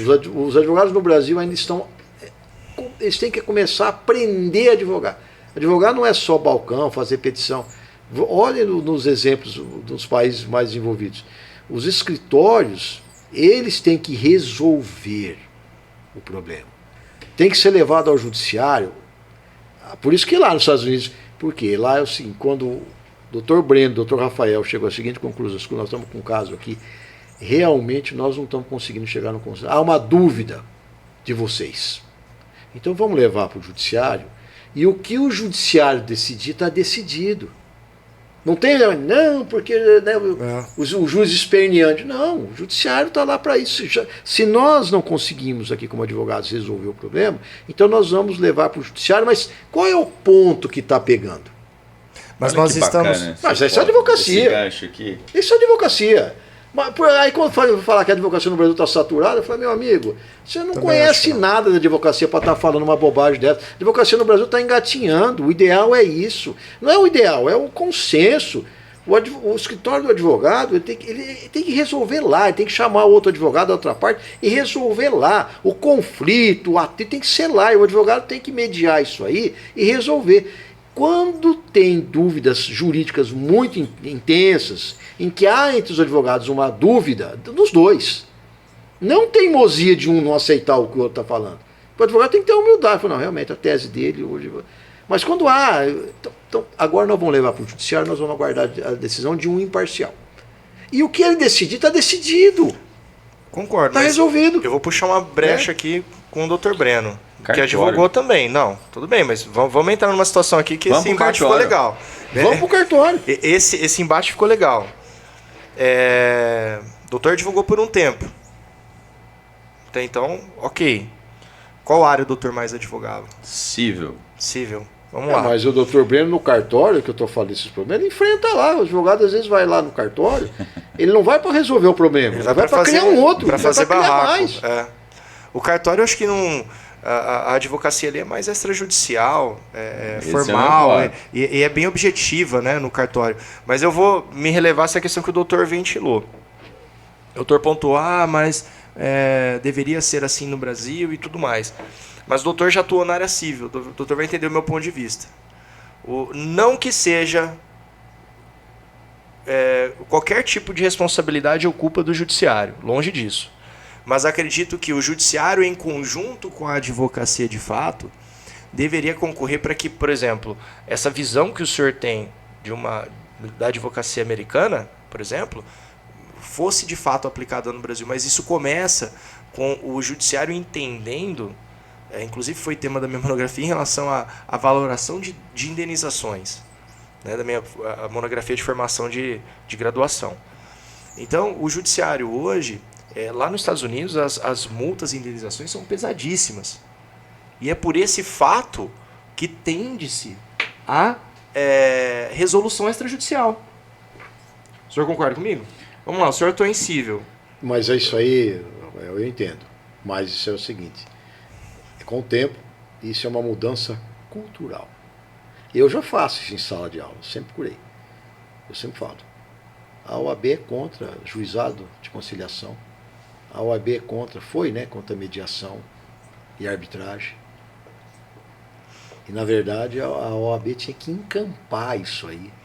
Na época, salvo me retornem... E fazer isso para o seu advogado. Exatamente. A emenda 45 lá, a emenda constitucional 45, né, que estabeleceu aquela questão da formalização da justiça do trabalho e tudo mais. Teve parte da OAB que não aprovava, que era contra. O juiz, quando nós instalamos os juizados, nossa... O senhor lembra disso, da justiça do trabalho, por exemplo, quando o juiz passou de investido, de classista, né? Chamado juiz classista, para juiz concursado, né? Exato. Teve uma resistência absurda da OAB. Porque a classe, ela era indicada pela porque OAB. Mais eu falo isso defendendo os advogados. Tenho filhos advogados. E amanhã eu sei que quando aposentar, volto para a advocacia. Mas não vou fazer uma advocacia igual a essa aí. Pretendo fazer algo diferente por causa disso aí. A advocacia tem um caminho muito grande, muito aberto, muito amplo e não é explorado no Brasil. A advocacia no Brasil ainda é aquela que está andando com a carrocinha, sabe? O carro elétrico hoje ainda está lá na carrocinha, o advogado balcão, aquele advogado aí. Tanto que hoje o pessoal reclama, tem que voltar presencial. Meu Deus, hoje é tudo telepresencial, a importância dinâmica, sabe? E aí fala, não, mas é importante o olho no olho, mas isso não impede o olho no olho, isso não impede o contato, entendeu? São modernidades que estão aí, a gente tem que aproveitar para beneficiar. Então eu vejo assim, a advocacia tem um leque enorme, de 1000 portas, 3 são utilizadas. A advocacia administrativa é pouquíssimo explorado. Essa advocacia dos escritórios, eu vejo que é o sonho. Os advogados, os escritórios costurando, chegando as decisões, a um consenso, isso. Levando ao cartório aí sim para fazer o devido registro, não levar o problema, levar a solução, para o cartorário fazer a avaliação técnica do que às vezes faltou, não ver no tabelião um inimigo, ver o tabelião às vezes como até um fiscal da lei, um custos legis, não só o Ministério Público, mas ele, porque o senhor tabelião, o senhor dá uma olhada para mim, não serve esse acordo. Pô, não tá, olha, mas aqui, esse detalhe, pô, escapou, sabe? Não vê como inimigo, porque o tabelião não vai criar problema, tá levando pro cartório dele, tá dando preferência para ele, né? Passa a ser um cliente dele, né? O que eu tenho a acrescentar, né, desse imbróglio entre advocacia e magistratura é que nós temos esse movimento, em razão da hiperinflação de processos, ações, que acabou acontecendo é esse movimento, que é muito conhecido como desjudicialização. Exatamente. O que começou a ser feito? Começou, o primeiro ato de desjudicialização era a retificação de registro. Era necessário postular uma ação para retificar um imóvel. Hoje você faz administrativo. O inventário, com consenso e sem menores, passou para as mãos do cartório. O divórcio. A uso capião. Agora nós estamos falando da adjudicação extrajudicial. Para quê? Para dar essa agilidade. Então, hoje os cartórios estão habilitados a fazer arbitragem. Eles conseguem fazer esse tipo de atuação que ele, enquanto pessoa e como desembargador atuante, sabe da importância da arbitragem. Mas esclarecer. É importante, doutor, a arbitragem? Muito importante. Agora, vamos pro cartório, pessoal. Vamos levar as quesilas. Leva, o cartório resolve, o cartório dá para resolver. E outra, os advogados têm que procurar o cartório. Não é que, mas aí o cartório vai tirar a função do advogado. Não, o advogado é essencial à administração da justiça. O advogado ele não pode ter medo dessa forma de atuação dele. Não, ele tem que procurar outro lado, fazer uma composição. Às vezes o pessoal, nós vamos fazer, não, o que eu faço? O advogado assina as escrituras. Nessas vezes que eu estou falando. Sim, mas esclarece, qual o motivo de um embate ali, às vezes? Tabelião e advogado. Existe isso hoje? Como que é? Não, é quando... Aconteceu já em algum caso? Chegam fases em que existe um quase litígio. Quando chegam 2 advogados da mesma família no cartório, existe um quase litígio, muito possivelmente. Eu não me lembro de ter 2 advogados numa mesma escritura que não fosse um quase litígio. E nesse momento, o tabelião senta de maneira imparcial e faz as ponderações. Exatamente. O senhor já avaliou tal ponto? Ó, nós temos também o outro lado. Temos a questão fiscal, por exemplo, que envolve uma dor de cabeça muito grande, inventários de TCMD. Então, doações, por exemplo, você pode fazer um testamento, uma doação. Então, existe uma engenharia que previne litígio antes de que nós tenhamos que levar para o judiciário e aquela contenda demorar anos e anos e décadas. Mas a questão, acho que o Dr. Emerson falou também, é cultural, né? Muitas coisas aí de família, elas já estão sendo resolvidas em cartório. Não, é bem menos, hein? Tem que ser resolvido mais. Ah, mas o judiciário não. O judiciário tem que ser usado quando... eu falo, hoje, já faz algum tempo, tá? Mas principalmente hoje, esses conflitos, como o Dr. Bento está colocando, são levados para o judiciário problemas sociais. E o judiciário tem soluções jurídicas. O judiciário é técnico. Ele pega as leis elaboradas pelo Poder Legislativo e ele aplica ao caso concreto e dá a solução jurídica. E objetiva. Se o problema fosse social, como a maioria está sendo, a decisão jurídica ela resolve uma questão jurídica, mas ela não resolve o problema social. Vou dar um exemplo rápido que eu vivenciei quando estava em área criminal. Um vizinho jogava pedra no telhado do outro vizinho. Deu contravenção penal de perturbação ao sossego. Inquérito policial, tal, termo circunstanciado. No caso não era termo circunstanciado. Levou-se lá a parte, não tem acordo, não quer acordo, não, e continua. Quero continuar atacando. Muito bem. Daquilo lá, então, o promotor ofereceu denúncia, fez a instrução, eu condenei o camarada, a lei da contravenção penal, perturbação do sossego público, não é crime, é uma infração penal. O judiciário deu resposta, ele recebeu a condenação lá, a multa, tal, que é a pena. Muito bem. O caso no Poder Judiciário foi resolvido. Mas socialmente não. Exatamente. O judiciário deu a resposta. Que é onde o judiciário podia chegar. Ele deu a resposta. Te pergunto, resolveu o problema? Não. Não. Por quê? Porque é um problema social que foi levado ao judiciário. Que se tivesse, às vezes, uma câmara de arbitragem, alguma coisa mais específica, chamasse os dois ali, colocasse os dois ali, meu amigo, você não pode tacar pedra no telhado do cara. Olha, é teu vizinho, pô. Você não gosta dele, mas pelo menos não respeita. A questão que eu falei, a cordialidade. Exatamente. Isso, né? Mas nós da área jurídica prezamos por isso. Nós chamamos o doutor, senhor, excelência, porque nós passamos essa educação, esse respeito que gera na nossa profissão essa credibilidade. Certo? Se isso começa a ser quebrado dentro da nossa casa, por nós mesmos, fica difícil, né? Doutor, as administrações públicas com as ações fiscais, elas podem ser resolvidas e elas têm agora um mandamento legal de que sejam todas enviadas a protesto. Então, as ações fiscais não estão sendo mais propostas com tanta tá diminuindo, volúpia, porque os protestos têm sido eficazes no extrajudicial. Resolvendo, exatamente. E o protesto nada mais é que avisa o cara, fala, você está devendo, cara. Vai sujar teu nome. Vem aqui pagar, pô. Você está devendo. PTU. Entendeu? Você não precisa judicializar, entrar na ação.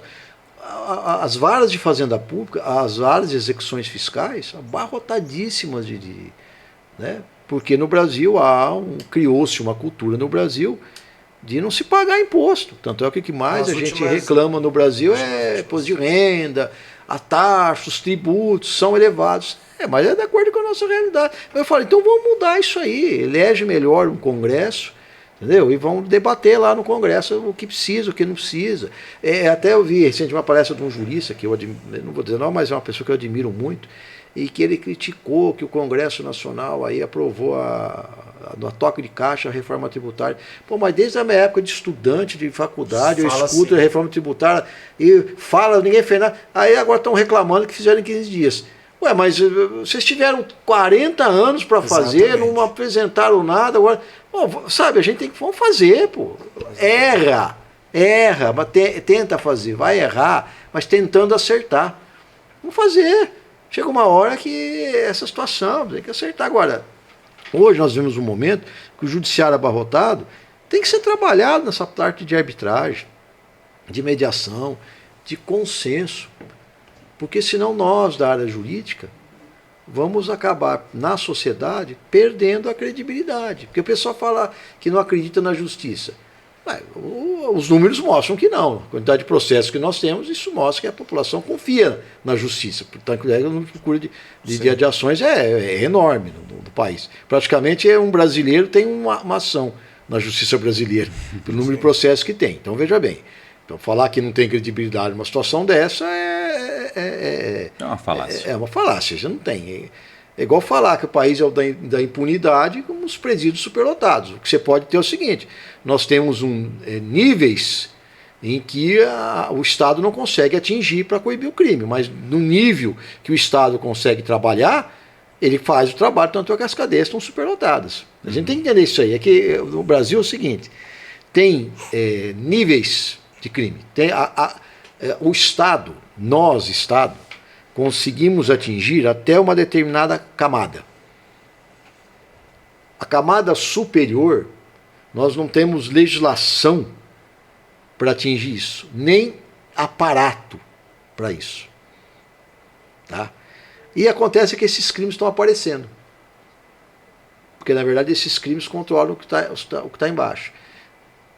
Certo? Mas é igual assim, a gente tem estrutura para limpar o chão molhado e deixar seco por um tempo, mas a água que vem de cima a gente não consegue, não sabe nem de onde vem.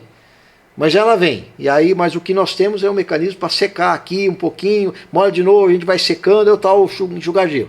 Inclusive certo? Pela deficiência de servidores, igual o doutor falou. Não, mas não é só, não temos legislação para isso. O Estado não tem aparato para isso, estrutura. Isso aí é uma discussão muito maior. Quando eu digo Estado no todo. Todo. Os 3 poderes, todas as esferas, as instituições de governo, as instituições de Estado, vai até um determinado nível. Por isso que você até fala em teto, né? Acima do teto nós não conseguimos atingir. Às vezes raspa, aí dá todo esse problema que a gente vê aí, essa confusão. Mas dentro dessa realidade, nós da área jurídica temos uma credibilidade muito grande. E a gente tem que trabalhar com isso para, vamos dizer assim, vamos ajudar a sociedade, vamos resolver os problemas da sociedade. E tem trabalho para todo mundo e muito trabalho. Doutor, o que o doutor Emerson, pessoa física, faz para se distrair? Gosta de pescar, andar de moto? O senhor tem? Gosta de fazer churrasco? Como é que é? Não, eu sou assim, uma pessoa. Livro. Eu sou uma pessoa muito familiar, muito caseira, né? Eu tenho minhas atividades pessoais, né? E dentro, assim, eu gosto de. Embora o futebol esteja ruim, eu gosto de assistir futebol, né? Palmeiras? Sou São Paulino. São Paulino. Torço para São Paulo, né?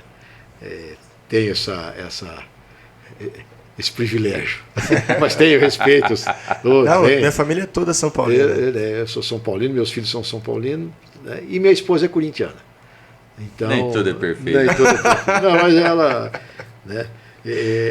Meu genro é corintiano, entendeu? Então, minha filha é São Paulina, meu genro é corintiano, a minha netinha certamente será corintiana. Então, veja como a gente se diverte nisso, né? Nas brincadeiras. Até minha mulher brincou, fala, acho que eu vou passar a torcer. Eu falei, não faz isso, não tem graça. Time não pode mudar. Você pode mudar de marido, de esposa, de profissão, mas time não, de religião você pode. Mas time não, porque é uma coisa que né, permite esse tipo de licença poética. E fica gostoso, desde que tenha bom senso, que hoje também está difícil, né? Hoje está complicado. Então eu gosto disso aí, eu gosto, mesmo que das horas de folga, eu gosto de ler, trabalhar. Que livro que você está lendo, doutor? Eu já li vários livros, né? É que eu não assim, às vezes colocar, porque às vezes tende para determinada lado, lado, né? Fala um genérico, assim, Quincas Borba. Não, eu já li, né? O Quincas Borba a gente já leu lá atrás, né? Foi época de colegial. Mas Aí você resgatou, aí você foi... Não, eu quis 6, né? Eu já li várias dessas obras, Machado de Assis, né? Fernando Pessoa. Mas eu gosto de ler assim, no aspecto geral, de textos, né? Eu gosto de escrever algumas coisas. E de uma forma generalizada, às vezes filme de comédia, eu gosto de filme de comédia. Olha que legal. Né? Doutor praticante de natação. Eu gosto de nadar. O esporte eu faço. Bem, Judô. inclusive. Eu fui judô, né? Faixa preta. Lutou com o Aurélio Miguel? Nem que for pra brincar? 2 vezes eu lutei com o Aurélio Miguel. Óbvio que eu perdi as 2, né? Não acho que não precisava nem Jogou você longe. Não, cara... não. A diferença técnica é tão grande que ele me jogou suavemente, não foi? Jogou só. O judô. O judô é muito ético, né? A gente tem essa respeitabilidade muito grande, né? Mas eu disputei por Rio Preto, na época eu disputei jogos regionais, jogos abertos, né? Eliminatórias de Paulista, né? Mas a qualidade técnica era diferente de quem treinava, então a gente chegava, a hora que afunilava, a gente ganhava na região. Quando você chegar, lutei muito com o pessoal de Araçatuba. Araçatuba é muito forte no judô, sempre foi muito forte no judô, né? E onde nós temos grandes amizades. Depois, quando eu vim para cá como juiz, treinei por um bom tempo ainda. Treinei na academia do Sensei Mori, mas tinha contato com o Sensei Kodão, Sensei Koji, né? Com todos essa turma, o Sensei Omar, Sensei Shiraga, né? E a gente sempre teve esse contato. Quando o senhor veio, treinou aqui, o senhor já era juiz? Já era juiz, já vim pra cá como juiz. Você já imaginou a situação do advogado lutando por doutor? Não tinha advogado. Ia ser bom. O saudoso doutor Nelson Kiama, que é advogado já falecido, né? Ele treinava, a gente treinava junto, e às vezes ele brincava, né? Ele era muito... Descontar as raivas das decisões do doutor assim, aqui, ó. Excelência, já me bateu muito hoje lá no arquivo de leve. Não, a gente não bate ninguém. Tem foto das decisões. O senhor tem foto com algum jogador de futebol, assim? Que o senhor fala, eu preciso tietar esse cara aqui. O Palinha, o Miller. Na época, peguei. Palinha, Miller, Raí. Mas eu peguei, eu peguei o Mirandinha, Serginho Chulapa, Chicão, Muricy, Valdir Pérez, né? Peguei esse pessoal jogando. Por isso que eu falo, a época do Palmeiras, a academia do Palmeiras, Leão, né? Luiz Pereira, Dudu, Leivinho, Ademir da Guia. O Leivinho era fantástico. Leivinho fantástico. Do São Paulo, referência que o senhor tem assim, falou, esse jogou. Eu peguei uma parte do Mirandinha, inclusive eu era menino, era garoto, estava no campo do América. O dia que o Mirandinha fraturou a perna, que é aquela foto que ganhou, que deu aquela fratura exposta, que ele bateu, chutou a perna do Baldini, que era o zagueiro, e a perna dele fez um L. Fez um L, e o fotógrafo tirou. Essa foto ganhou prêmios no mundo inteiro, né? Porque pegou bem o momento em que a perna foi partida ao meio. Nossa. Ficou pendurada na meia, né? E pelos nervos ali, a parte óssea. E eu estava no campo, era garoto, ele deu um grito, eu me lembro, são cenas que ele deu um grito, Mirandinha, naquele jogo, ele deu um grito tão grande que o estádio inteiro do América, que estava lotado, ficou em silêncio, houve um silêncio, só escutava ele chorando. Entendeu? Então eu peguei esse pessoal.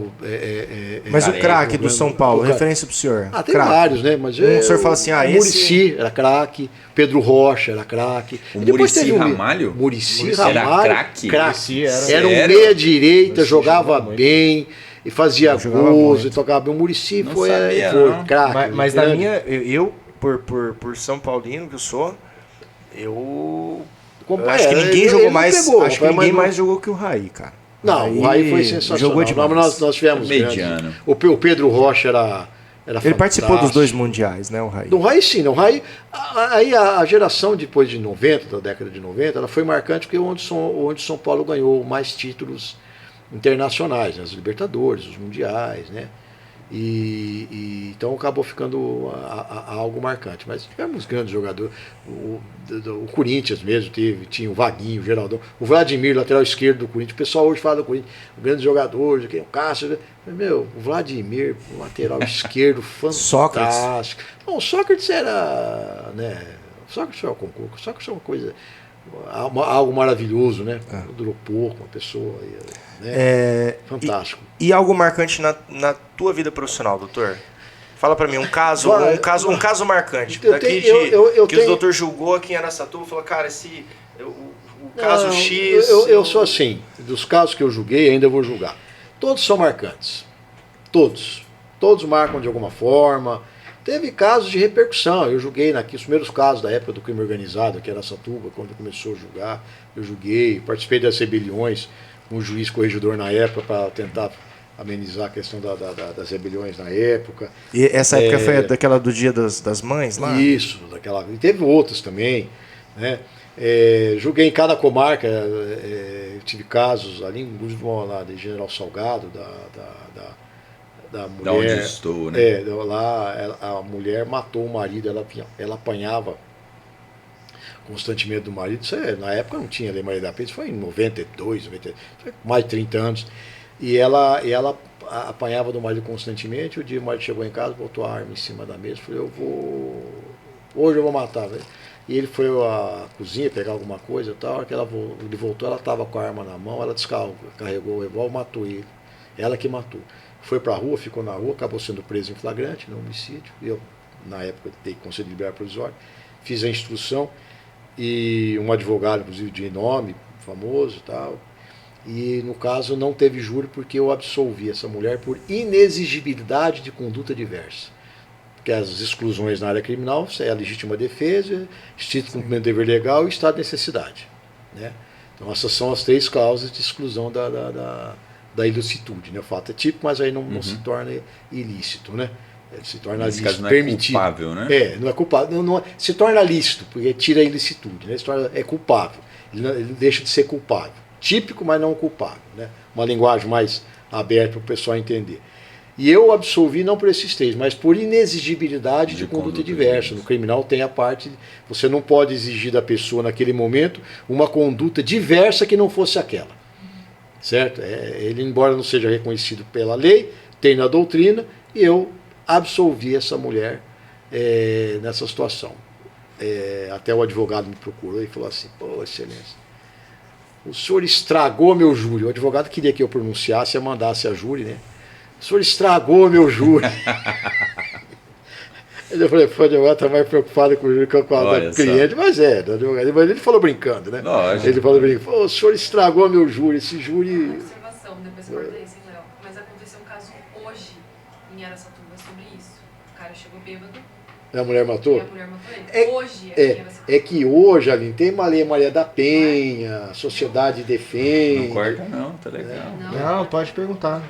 Pra quem não sabia, se a minha esposa tá participando aqui. Olha lá. Só ela pontuou. Ela é a que manda no podcast. A Aline fez uma colocação porque parece que hoje, né? Quer café? Não, obrigado. Que hoje... isso é interessante, porque é um bate-papo, né? Nós estamos nesse programa. Aconteceu um caso semelhante. Mas hoje nós temos Lei Maria da Penha, nós temos uma sociedade muito mais aberta, né? Que se discute. Hoje o machismo ele é isolado. A gente fala assim, não deve... Né? Machismo, racismo, essas coisas. Eu falo, não, a gente não deve nem comentar isso aí, porque isso aí tem que ser assunto morto. E se você comenta, você fica alimentando isso. Então, quando eu pergunto para você se eu sou racista, eu falo, mas o que é ser racista? Não, eu falo, não, eu não sou racista. Para mim, racismo para mim é assunto morto. Se você começar a falar, você vai ressuscitar aquele. Esse assunto acabou, não existe mais. Mas foi legal você falar, falar, doutor, assim, mas o que é? Vamos começar a conversa daí, vamos definir primeiro. Não, então vamos voltar lá para a inexigibilidade com diversos. Você não pode exigir da pessoa, naquele momento, uma conduta diferente daquela. Certo? Seria... Senão ela está abrindo mão da vida dela, talvez. No caso, ela sabendo que ela ia morrer, ele constantemente, que tudo isso foi provado no processo, constantemente ele vinha ameaçando ela, ele já estava ameaçando, era público e notório que ele dizendo que ele iria matá-la, e de repente... ela se viu numa situação em que ele falou, vou te matar. E na qual ou ela matava ele ou ela morria. Não entra no estado de necessidade, não daria. Não entra na legítima defesa. Isso não é dever legal, não tem, porque não é razão de profissão. Mas não tinha como exigir dela, naquele momento, conduta diferente do que ela fez. Não é legítima defesa porque não havia uma agressão Não havia uma agressão iminente. natural. Ou seja, Lembra do cursinho. é a única maneira. E aí houve recurso, então esse caso foi de repercussão. Houve recurso do Ministério Público, embora a promotora falou, olha, achei interessante, mas eu vou recorrer. Né? Porque era outra época, né? Isso tem mais de 30 anos que aconteceu. E o tribunal manteve essa sentença. O Tribunal de Justiça de São Paulo manteve a minha sentença. Então foi um caso marcante. Aí eu já não estava mais de General Salgado, já tinha saído de lá, tudo. E aí eu recebi, doutor, aquele caso do senhor lá. A sentença foi mantida. O tribunal manteve a sua sentença. Com base doutrinária, né? Com base doutrinária. Então foi um caso, um dos de vários. Eu tive. Se eu falo, cada caso, são 34 anos julgando, eu nunca fiquei contando quantos eu julguei, mas são, para não falar milhões de casos aí, né? Milhares de casos. Então, e todos os casos são marcantes. Todos os casos são marcantes. Mas esse foi um caso um pouco diferente. Né? Doutor, o senhor vem de uma família que tem juristas, né?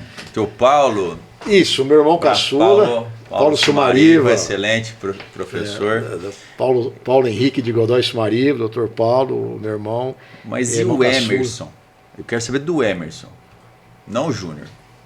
O meu pai? Sim. O meu pai foi advogado também, mas ele era jornalista. Ele fundou uma rádio, a Conceição, né, a Rádio Educadora Rural de Fernandópolis, foi meu pai que fundou. Em Rio Preto ele trabalhou no Diário da Região e ele foi fundador do Correio da Araraquarense. E antes de falecer, ele tinha o Jornal da Cidade, que era um jornal que fazia a região de Rio Preto, Jornal da Cidade. Minha mãe professora, né? Então eu sou de uma família de um jornalista, uma professora. Meu pai também advogava, mas advogava mesmo, o jornal era a paixão dele. Então foi isso aí. Então, muitas lições, muita lembrança. Muitas lições, muita leitura, aprendi ali, gostava. Meu pai era uma pessoa extremamente culta, né? Muito inteligente, ele lia muito, escrevia. Meu pai escrevia muito bem. Meu pai conseguia escrever, ele conseguia sintetizar assuntos. E meu pai, as pessoas estudam, a gente sabe porque era o seguinte, ele falava um assunto, precisa fazer um texto assim, ele sentava na máquina e fazia.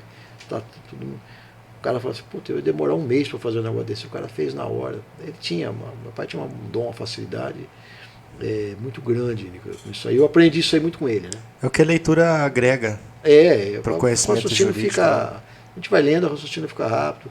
Mas além da leitura, da cultura, tem um aspecto que a gente tem que ter. Eu falo sempre, que é o mais me policio, para nunca perder. É a humildade. Eu peço sempre para minha mulher controlar o meu ego. Porque ego todos nós temos. Mas eu falo para ela, a hora que você perceber que o meu ego está ficando maior do que eu, poda. Fala para mim. Porque o que destrói o homem é quando o ego dele começa a ficar maior que ele. Ego, todos temos, eu falo. Mas você tem que ter o ego sob seu controle. Quando o ego começa a te controlar, aí é onde você se perde. Então eu tenho isso, eu sempre pedi para minha esposa, observe o meu ego. Eu faço palestras, dou aula, também faço palestras que não relacionadas à área jurídica. E ela assiste, e quando termina a palestra, eu falo para ela, e aí? Aí ela sempre aponta as críticas. O que eu falo? Os elogios eu deixo para as pessoas educadas que assistiram. Dela eu quero sempre as críticas. Mas quando o senhor está em dúvida a respeito de uma decisão, você já chegou a... Meu amor, meu bem, não sei. Às vezes eu troco ideia. Amor, vem cá. Assim, exatamente.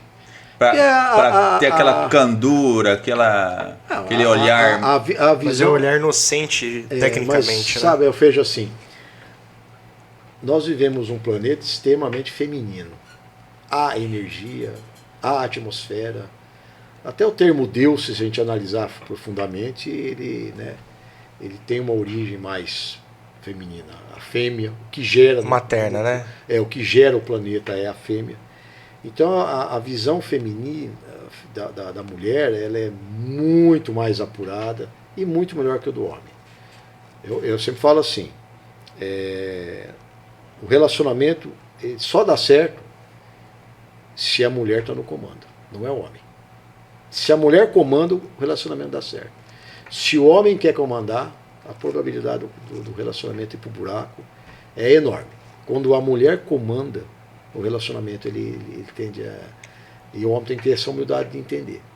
Quando o homem quer dar o aspecto machão, fala assim, lembra que você ficou 8, 9 meses dentro da barriga de uma mulher, tá? Só isso. Você não foi dentro da barriga de um homem, você ficou dentro da barriga de uma mulher. Então lembra que a gente deve a vida a uma mulher. Então a gente tem que ter essa... a mulher ela é mais apurada, em qualquer setor. Doutor, a mulher ela é mais apurada. dentro do nosso ordenamento jurídico, vamos colocar, a Constituição de 88 aí. O doutor pegou esse barco aí, Eu estudei pela Constituição Antiga e tive que trabalhar com a Constituição Nova. Qual foi a maior conquista do nosso ordenamento jurídico de lá de 88 para cá? Não, então vamos dizer assim. Quando eu me formei, eu tinha um professor, Dr. Carlos Corrêa, ele era procurador de Estado. Foi meu professor. Ele falou assim uma vez para nós ali na classe. Essa Constituição de 88, ela vai começar a ser compreendida e debatida daqui a uns 30 anos. Eu não entendi isso que ele falou na época. Não consegui assimilar esse conhecimento que ele nos passou. Mas hoje, eu entendo perfeitamente. Se a gente pegar, vamos dizer assim, a nossa Constituição passou a ser realmente discutida e debatida há uns 10 anos atrás. E hoje ela é abordada ainda de uma forma acanhada.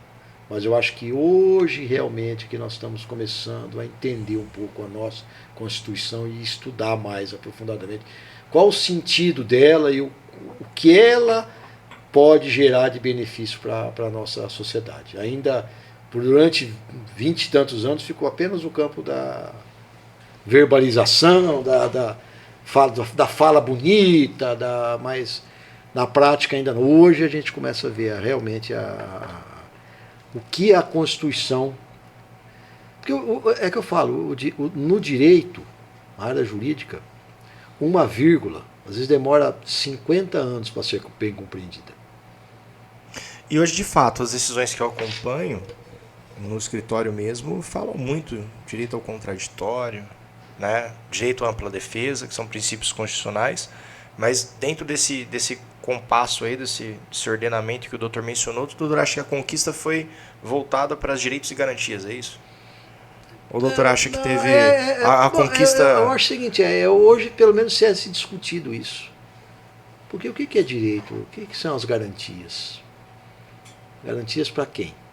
Para todo mundo, então. Mas será que está sendo para todo mundo? Será que antes se favorecia um lado, hoje não está favorecendo o outro? Mas a garantia não tem que ter o equilíbrio, não tem que ser para todo mundo? Mas isso é o tempo, é o debate com o tempo. A gente tem que entender que no direito ninguém é dono da verdade. E a gente vai descobrindo as verdades de acordo com a dinâmica do desenvolvimento. Né? Há uma pretensão aí também da reforma do Código Civil que vai, de certa forma, beneficiar o Código Civil vai ser reformado. Né? Mexer, mais ou menos. Tem alguns pontos que sim, outros que não. Nós estamos... Há muito receio. Todas essas reformas Essa reforma do Código Civil ainda vai demorar um pouco, na minha avaliação. Eles estavam com pressa de aprovar, mas eu acho que ainda vai demorar um pouco. Estava na já de aprovar, né? Mas tem muita coisa para ser debatida ainda. O Código de Processo Civil foi modificado. Foi 2002, né? O Código Civil. O CPC foi 2015. O Código Civil 2002. O CPC, aliás, eu ia falar, O CPC foi modificado, tem muita coisa para modificar, sempre vai tendo. Porque, na verdade, qualquer modificação na área jurídica, há muito receio, né? De se avançar muito. Sempre o pessoal tem muito receio. Mas o CPC de 2015, ele trouxe agilidade para o processo, né? Aquela situação do cumprimento de sentença. Antigamente, o CPC anterior, você tinha que iniciar um novo processo de execução. O senhor se lembra disso? Que o sincretismo processual... Eu pergunto assim, quando você agiliza algo numa estrutura que não está estruturada... O senhor não vê com bons olhos o CPC de 2015, por exemplo? Vejo com ótimos olhos. Mudou muita coisa importante. Tem muita coisa para ser mudada para melhor. Toda mudança é importante. Toda mudança é importante. O doutor Breno me fala sobre a questão que existe hoje no Código de Processo Civil, da vontade das partes. Como que tem feito isso? O cartório registra muito termos e compromissos derivados de litígios, igual o Dr. Emerson muito bem comentou, estimulou até, né, a busca por resolução extrajudicial. Isso acontece com certa frequência lá? A utilização do CPC para cartórios ela é pontual. Nós ganhamos muita força com a ata notarial. Sim. Então, a pré-produção de provas, tem chegado sobre atos notariais? Tem. Então, a produção de provas antes da judicialização, em algumas circunstâncias, ou durante o trâmite processual, a gente faz. Algumas questões relacionadas ao inventário extrajudicial estão no CPC, mas, de uma maneira geral, não tem tanta aplicabilidade. Para nós é o Código Civil e as normas de serviço que muito bem o Dr. Emerson mencionou. Nós temos aí, só para concluir a questão do Código Civil, o nosso Código Civil de 2002 o projeto foi em 73. 83, 93, 2003, foram quase 30 anos para ser aprovado. Vai querer aprovar o código agora a toque de caixa, às vezes nós não estamos preparados. Dou um exemplo. Quando começa a vida? Código Civil. Já, para mim, está muito bem definido, do jeito que está. Quer se mexer em algumas coisas que não sei se a sociedade está preparada. Tem coisa para discutir, mas é interessante. Toda discussão é interessante, sabe? Toda discussão é interessante. Como nós estamos fazendo aqui. Entrando no mérito de outra pergunta para o doutor? Eu acho que o doutor abordou. Vamos dizer assim, né? Tudo que podia. Nós proseamos bastante. Nossa senhora, se tivesse um churrasco aqui, uma cervejinha, ia ter sido só um pouquinho melhor. Isso vai o dia inteiro. Galera que está de terno assistindo aqui já deve estar suando, né? É verdade. A galera tem que entender isso como um incentivo.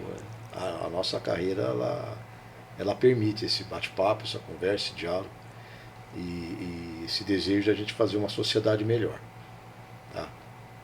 Esses são os principais objetivos nossos. Então, estudem, aproveitem a área jurídica, porque vale a pena. Doutor, muito obrigado. Minhas redes sociais, mais uma vez, a sua também, nós vamos... O Léo vai colocar lá embaixo, né, Léo? Reforço o convite aqui, pessoal, seguir as nossas redes sociais. Vai estar aí na entrelinha aí abaixo do vídeo, os links aí do Papo de Advogado, do Dr. Breno, do Dr. Sumareva não tem. Eu não tenho rede social. Eu imaginei que não tenho rede social. Mas segue lá Papo de Advogado, estamos preparando um curso lá, voltado para a gestão de escritórios. Sigam o Dr. Breno. Vou passar para vocês aí, não deu muito tempo, mas com toda honestidade possível. Conheci o Dr. Breno numa palestra da OAB, diga-se de passagem, excelente. Tem um curso de oratória excelente. Mentoria, né? Livro de oratória, livro de direito empresarial. Assim, tem muita coisa para aprender. Se vocês quiserem aí, principalmente na área de cartório, né? O doutor faz acompanhamento, mentoria também. Quem está interessado em fazer um concurso de cartório, tabelião, procurem o Dr. Breno. Não tenho o que falar. Ponta de lança ali. Gentileza. Ponta de lança. Dr. Emerson dispensa palavras. Nossa. Ontem mesmo, vou contar aqui um fato. Ontem mesmo fui lá falar com um delegado E encontrei o Carlinho, terceiro DP. Nossa senhora, mandar um abraço pra ele aí. Seu fã. O Carlinho é Adora o senhor. Falou, ó. de polícia, na moda antiga. Hoje é vereador, já foi vereador, é vereador novamente. O Carlinho, elogiou o senhor muito mesmo. Pessoal, é isso. Sigam as redes sociais. Fiquem atentos aí também nos próximos episódios. O podcast vai estar disponível nas plataformas do YouTube, do Spotify. E ressalvando aí que o Léo tá me cobrando isso agora, não esqueçam de colocar o terno para assistir, hein, galera? Beleza? Tudo Léo de bom puxando aí. a nossa orelha aqui, ó. Mas o Léo, foi sensacional hoje. Parabéns, viu, pelo trabalho. Maravilhoso, Léo. É isso aí. Olha isso aí. Até mais, pessoal. Tchau, tchau. Até a próxima.